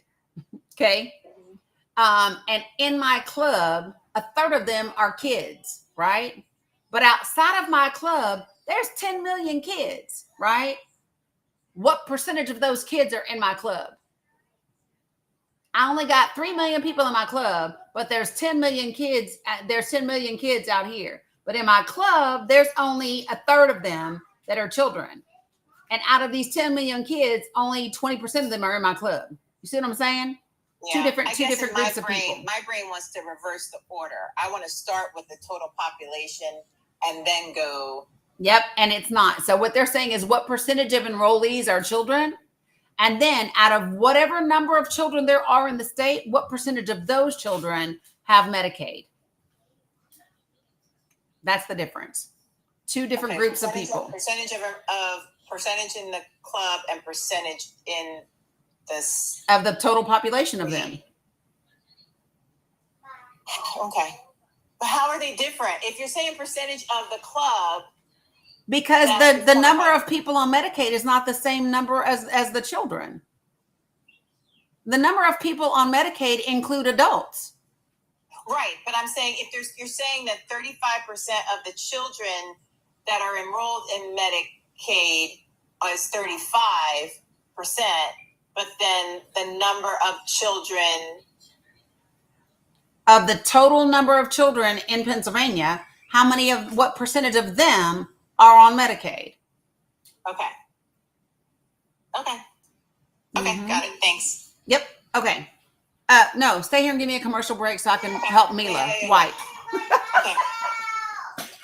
So I'm gonna talk behind your back a little bit, but I'm still a little bit confused, and it's okay because we're gonna figure it out at some point afterwards because she can't stay on here and tutor our brains all day.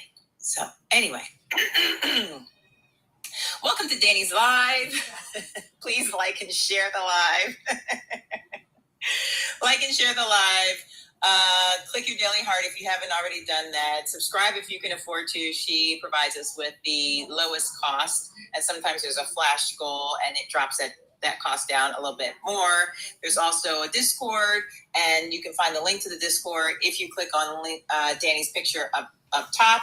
And there's a subscriber side and a regular side. If you want to get into the subscriber side, you have to go through a little vetting process, but that's just to make sure no desirables come over and be getting up in our business and then spreading it around. Also, tap. We are, how many people in here? 174 people. We have 283.8 thousand likes. Let's see if we can get her to 300. I think we can do that with the amount of people here. If we all just power tap for the next couple of minutes. That's right. Let's get her to 300. And then for those who are new, by being a subscriber, you also get access to a lot of free workshops and like the Zoom call that we're going to do. And she doesn't charge for any of it. She gives us access to her big, beautiful brain free of charge. Yeah. So workshops are always free for everyone. Subscribers, they do documentary viewings with me. We do book clubs together. Sometimes we just hop on movie night together. There's a subscriber discourse that is separate. So I'll tell you. So like when Dominic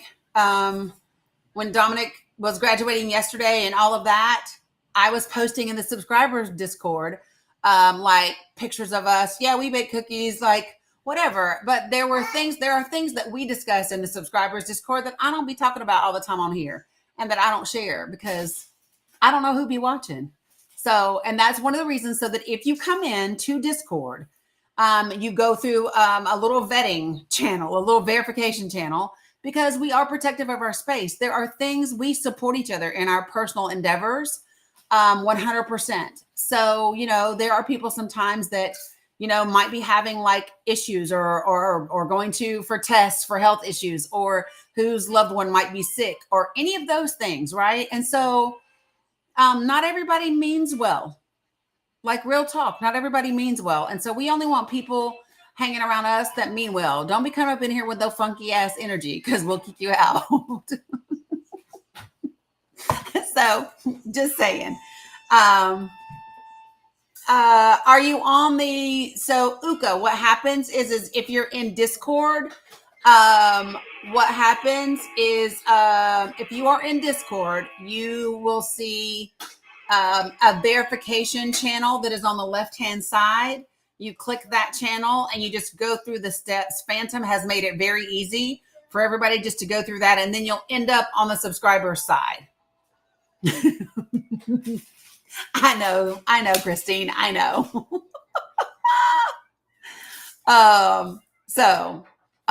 Cheryl, you wanted to say something? Right. No funky ass energy.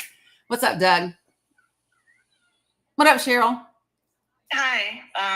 Sorry, I had joined because I was going to explain it in a different way, because sometimes different brains and ways of explaining things helps, but I don't know if she still needs it or not. So I don't know. There might be somebody else who needs it. Go ahead, share. So it is backwards. They start off with the enrollee. So instead, look at the second numbers and think of two separate pots. One pot is the entire state. So they're looking at the state's numbers of how many people are enrolled. So you've got the entire state of how much the population is. So that number is the population of children that are enrolled. If you go back to the numbers they give first, it's the entire pot of everyone enrolled, and they divide what percentage of that is children and what percentage of that is adults. So it's like you have to look at it as two separate pots, if that makes sense. Does that help anyone? Yep. One is what I percentage of wasn't getting it. enrollees are kids. The other is what percentage of kids are enrolled In the entire state. in the Yes. entire state. Yeah. So that's the I don't know if difference. that helps, but my brain wasn't getting it at all at first either. So that was it. I don't need to stay up. I was It's just cool. Appreciate you. All right. Yeah. So it's literally just saying to you that first number is how many people, adults and kids, are enrolled. And then it tells you what percentages that is. So, you know, when I read it, guys, I always say there are 603,000 children and adults enrolled in Iowa Medicaid. Out of that 600,000, 40% are children, right? And 42% live in a rural area. And 15% have 3 or more chronic conditions, right? So that means 40% are children, 60% are adults that are enrolled in Medicaid. Out of all the children in the whole state, 38% of them are in Medicaid in Iowa. So it's what percentage of children are on Medicaid and what percentage of Medicaid enrollees are children. They're not the same number. Yeah, you'll probably see it as soon as you see the can I just for fuck's sake, hold on. If y'all are having the same problem on YouTube, I'm just going to share this little image with you. Hold on, I'm lying. Cancel. I'm going to screen share. Hey, Fever Lover, appreciate you for subscribing. So listen, YouTube and Facebook, y'all can see the number.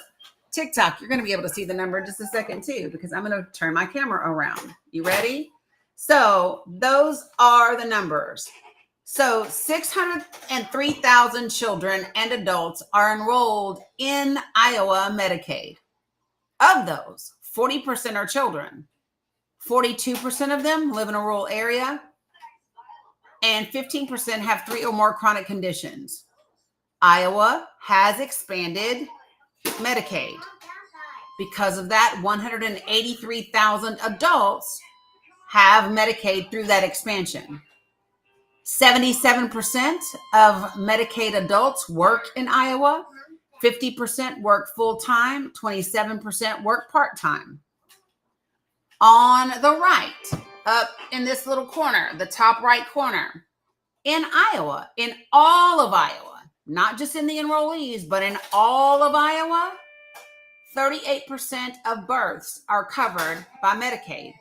Medicaid covers 38% of all of Iowa's children. 16% of adults that are between the ages of 19 and 64 also have Medicaid. 45% of working age adults with disabilities, Medicaid covers. Medicaid covers 13% of Medicare beneficiaries, and 50% of nursing home residents, Medicaid covers. So these are all different pots. And this is the percentage of those pots that are on Medicaid that make up this number right here. And of this number right here, this is the breakdown of this number right here. So you see what I'm saying? Okay. I hope that makes more damn sense. All right. Whoop. Y'all didn't need to see my t-shirt, did you? Okay, here we go. I don't know if that was helpful for YouTube or Facebook or TikTok. Yes, you're going to see all of the info, Marsha, in my link tree as soon as we're done. Which website? Which website? Amy?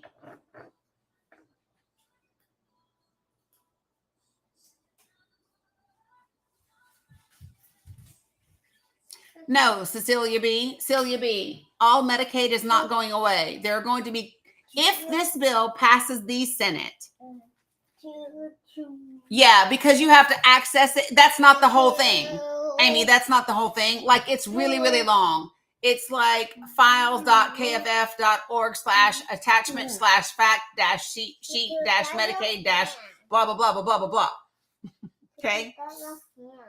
I know that's my hand and that's your hand. So listen, if the Senate were to pass this bill, about $600 to $800 billion would be cut from Medicaid funding.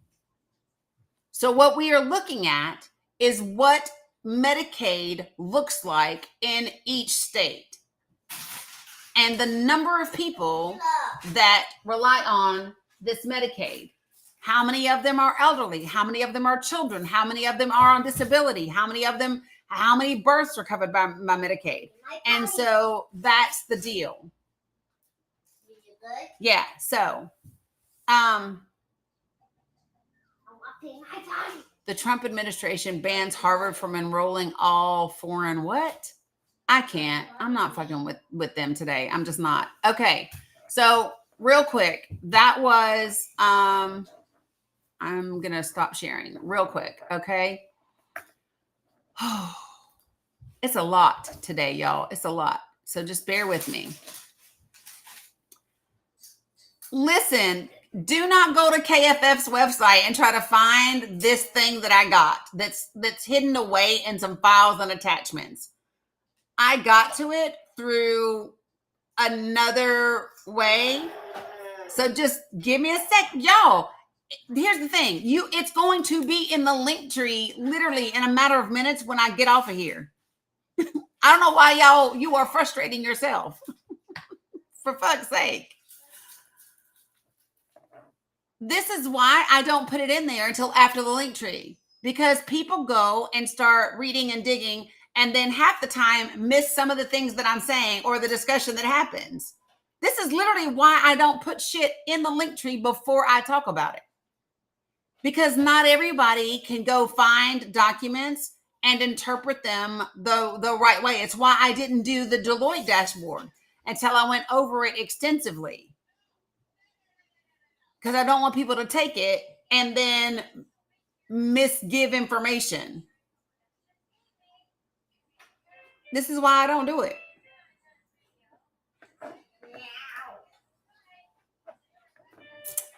All right, so I did Iowa. Here's Missouri. Mom, I don't know if you're still listening, but this is Missouri if you want to write it down. It ain't like I can't call you and give it to you afterwards, though. Here's Missouri. In Missouri, 1.2 million children and adults are enrolled in Missouri Medicaid. Okay? We did Illinois. We did Illinois, and then we did Iowa.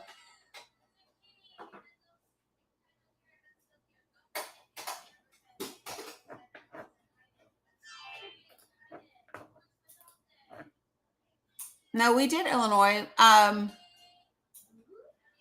Illinois is 2.9 million children and adults are enrolled in Illinois Medicaid. 36% of them are children, 13% in a rural area, 13% have 3 or more chronic conditions. Illinois expanded Medicaid. So 843,000 adults got included in that expansion group. 70% of Illinois Medicaid adults are working. 43% work full-time. 27% work part-time. I'm going back to Missouri in just a second, Sharon. In Illinois, Medicaid covers 40% of births, 35% of children, 16% of adults between the ages of 19 and 64, 40% of working age adults with disabilities, 18% of Medicare beneficiaries, and 69% of nursing home residents Medicaid covers in Illinois. All right. Medicaid in Missouri is 1.2 million children and adults enrolled in Missouri Medicaid. Of that 1.2 million, 600,000 are children, because 50% of Missouri's Medicaid are children.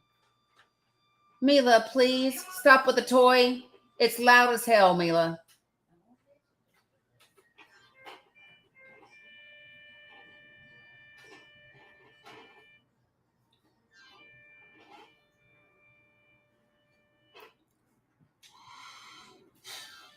50% of Medicaid enrollees in Missouri are children.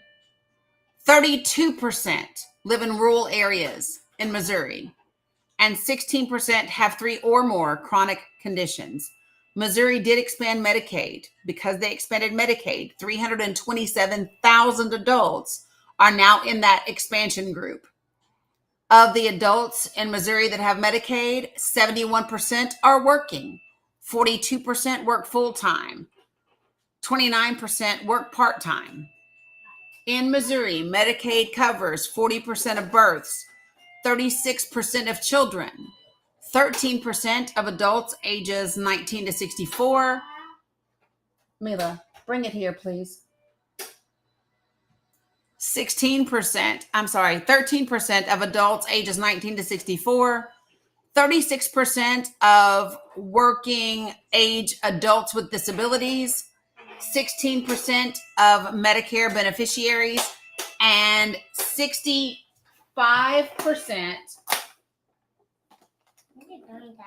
I'm doing this to be played when I get finished working. Okay? Okay. Thank you. We have it. Oh my God. So Missouri expanded Medicaid. Because they expanded Medicaid, there are 327,000 adults that got Medicaid coverage in that expansion. So if Missouri had not expanded Medicaid, those 327,000 adults would not have health insurance. So that's what it means. That's what it means. We don't know specifically what happens to the Medicaid expansions because we don't know how those cuts are exactly going to be rolled out. Right? I don't know. Yeah. So those are the numbers for Missouri.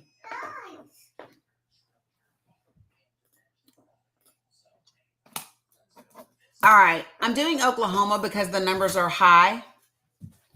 So 65% is the percentage of nursing home residents that are covered by Medicaid in Missouri. We already did South Carolina. And the percentage of full-time workers that are on Medicaid in Missouri was 42%.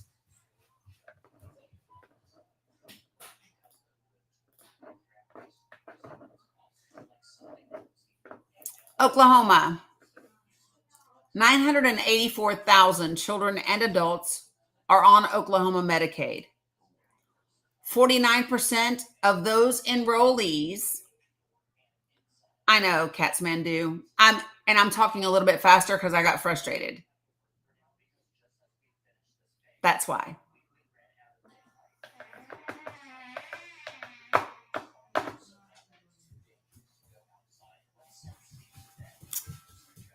Among all Medicaid enrollees in Oklahoma, 49% are children.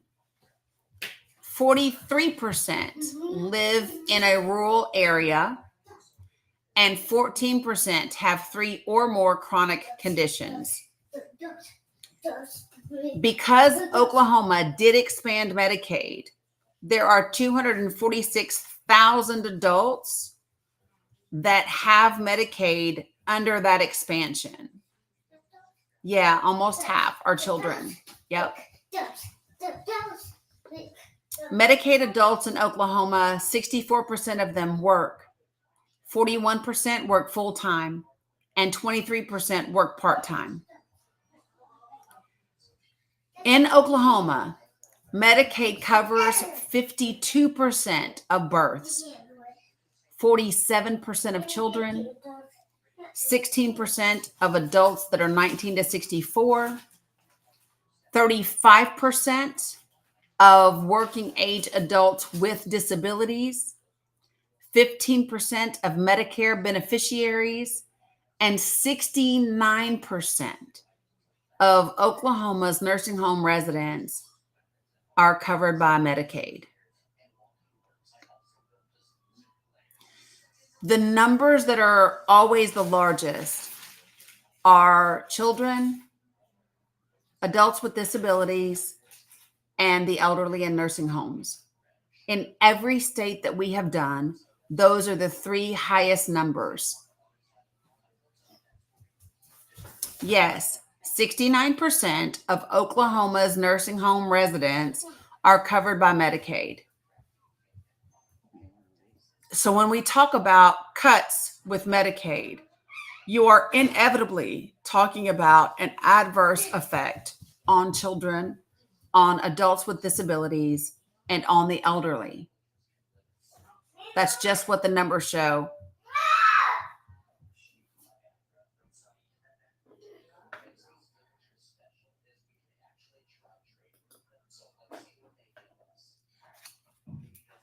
Colorado. Colorado has 1.1. You're welcome, Mom. Colorado has 1.1 million adults and children that are enrolled in Medicaid. Among those that are enrolled in Medicaid, 36% are children. I knew that was coming. Dom, if you had let her continue to run in circles, she would wear herself out and lay down and go to sleep. She's not hurting anybody. Let her ass run in a circle.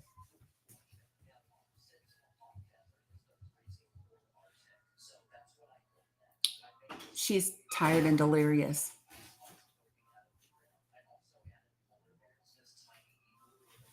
Yeah, Tina Noel, those are all concerns. These are the things. So if I were you all, okay, and I had anybody in my family that was on disability, that was in a nursing home, that was pregnant, that lived in rural communities, those are the stories that you want to write.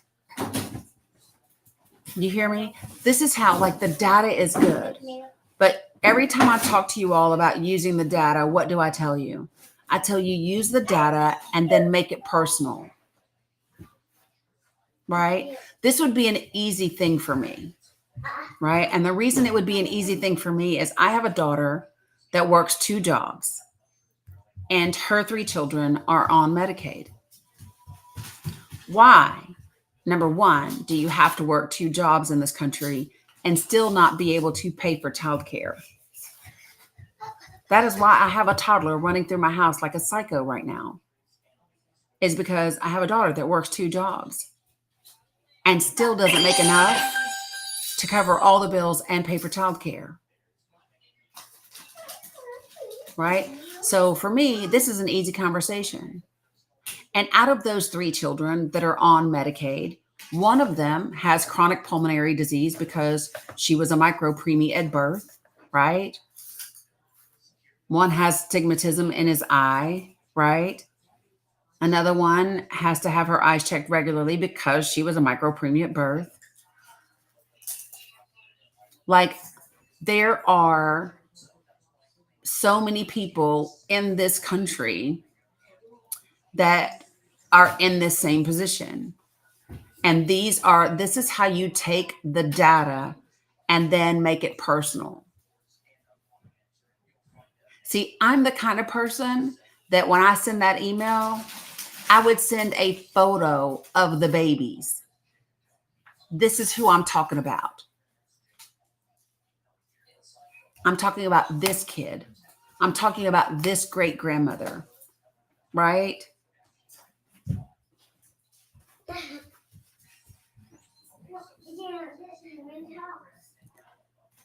This is how we have to start building connection when we are talking about these numbers with our public servants. And I'm going to stop using the word politician. I hate that word.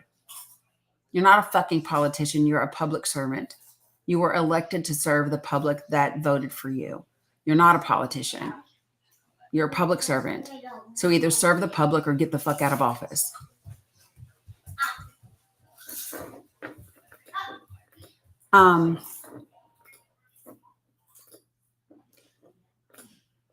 Colorado, you have 1.1 million people, children and adults that are enrolled in Medicaid.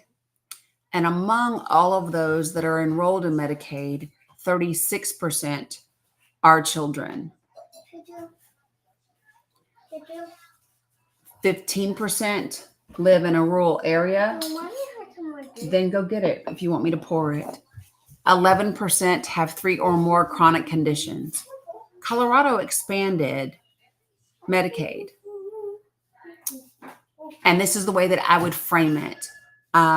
If you are someone that has Medicaid because of expansion, and even if you're not, I would say to my representative, if this state were to lose Medicaid expansion, for example, in Colorado, 350,000 adults would immediately lose their coverage,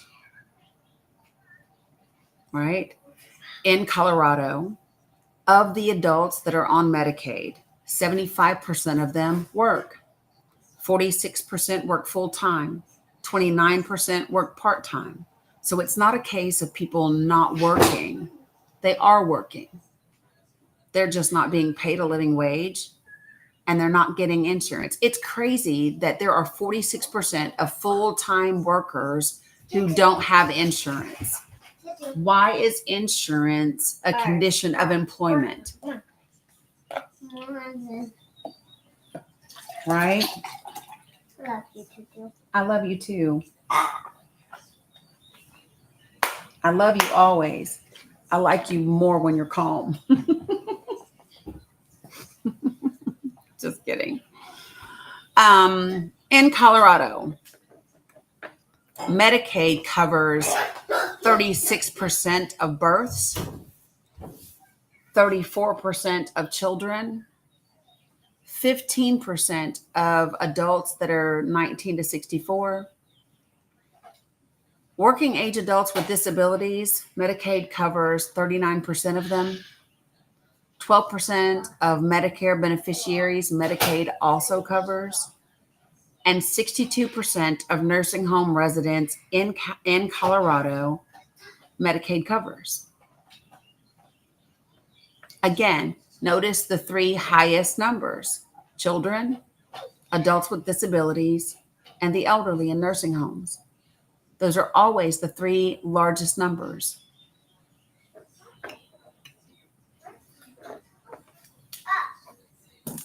I'm going to do Washington State next.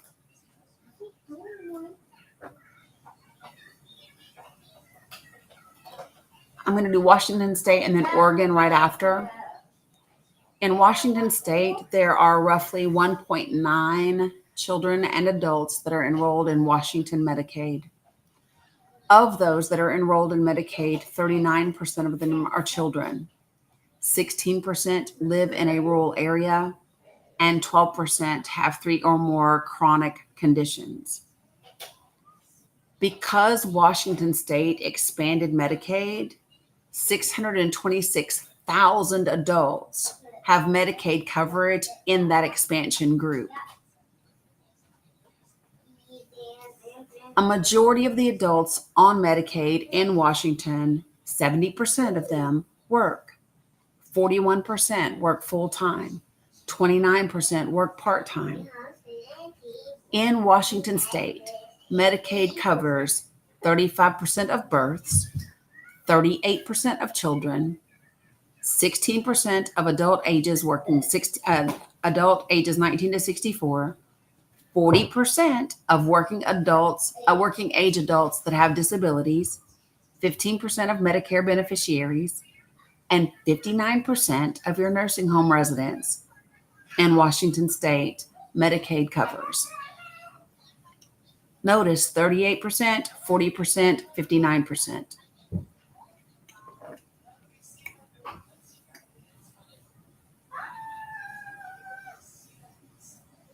There's so many ways that you could use this data. If somebody really wanted to focus in on babies or births or whatever, you could do that.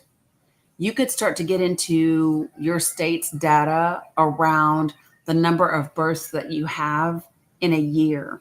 How many of those are covered by Medicaid? You know, you could get into all kinds of data. So the Trump administration says that Harvard can't enroll foreign students. Like, y'all, all of that is Heritage Foundation all damn day long. Fuck them. It's another court case to waste our money. Sorry, that irritates my soul. Oregon, significant numbers. You ready? 1.3 million children and adults are enrolled in Oregon Medicaid. Okay. Among those that are enrolled in Medicaid in Oregon, 28% are children, 28% are in a rural area, and 12% have 3 or more chronic conditions. Oregon also expanded Medicaid. Those adults that have Medicaid in that expansion group is 641,000 people. 71% of the adults in Oregon with Medicaid work full-time. 41% work full-time, 30% work part-time. In Oregon, Medicaid covers 44% of births, 40% of children, 21% of adults that are aged 19 to 64, 49% of working age adults with disabilities in Oregon have Medicaid, 18% of Medicare beneficiaries, and 57% of nursing home residents in Oregon Medicaid covers.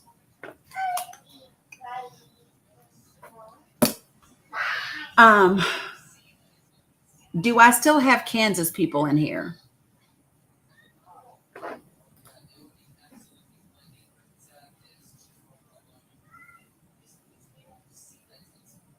Do I still have Kansas people?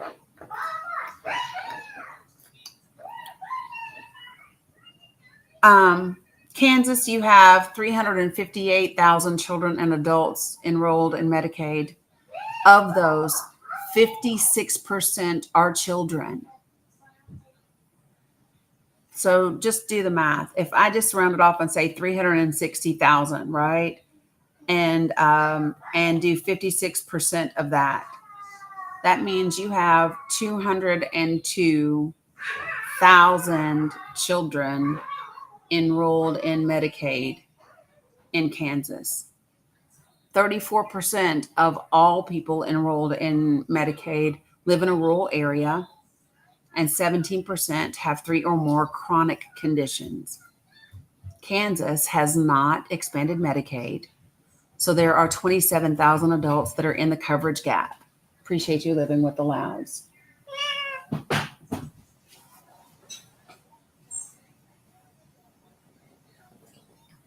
Here we are. So when you kiss my arm, I love it when you give me kisses. I also love it when you give me kisses and you're quiet. Did you know that? Yeah. Yeah. Do you want to try it? Yeah. Okay. Great. Go try it. Yeah, me either.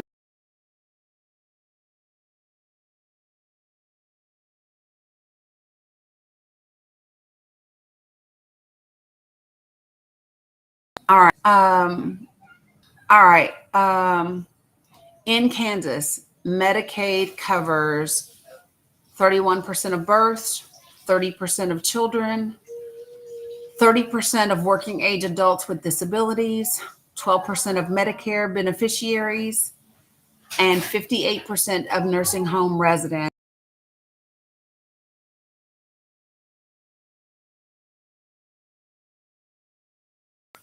Could you please get out of the water? I'm going to circle back up to the east real quick because I saw several people ask me for Massachusetts. There are 2 million children and adults that are enrolled in Medicaid in Massachusetts. Among those that are enrolled in Medicaid, 27% are children, 3% live in a rural area, and 15% have 3 or more chronic conditions. 76% of the adults that have Medicaid in mass actually work. 46% work full-time and 30% work part-time. In Massachusetts, Medicaid covers 32% of births, 35% of children, 21% of adults ages 19 to 64, 55% of working age adults that have disabilities are covered by Medicaid in Massachusetts. Appreciate you, Loud, for subscribing. 24% of Medicare beneficiaries in Massachusetts Medicaid covers, and 62% of Massachusetts' nursing home residents Medicaid covers. Wow. Mila, get out of the water. I'm going to put all of this in the link tree, but there's a couple of things that I want to talk about really quickly that's in this bill that I made notes on that are not Medicaid related. Okay. So I want you all to hear me for just a second. And this is important info.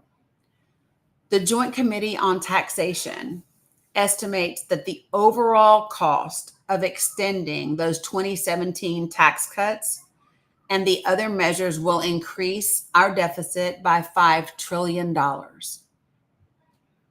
Extending the individual rate reductions that were in the 2017 law will reduce our revenue by $2 trillion through 2034.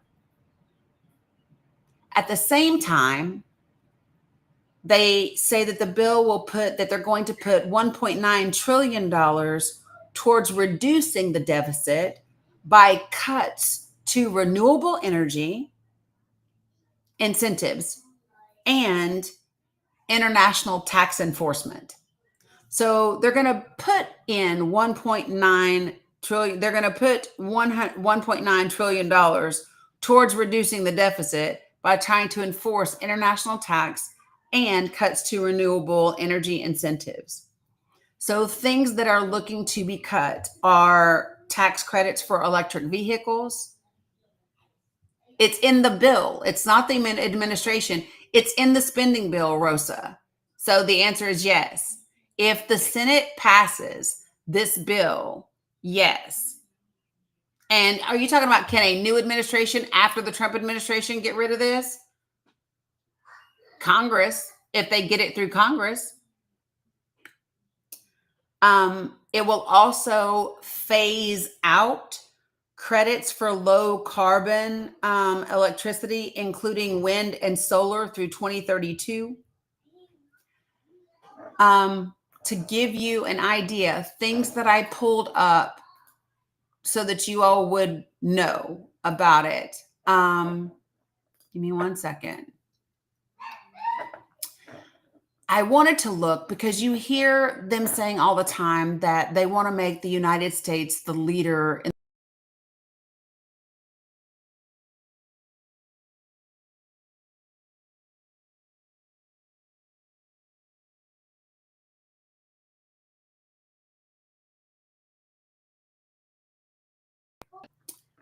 So what I'm getting ready to give you now is from the IEA. How many of you all are familiar with the IEA?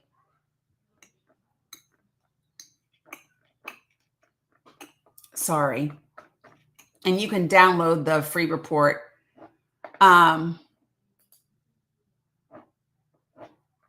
So I'm frozen for you guys.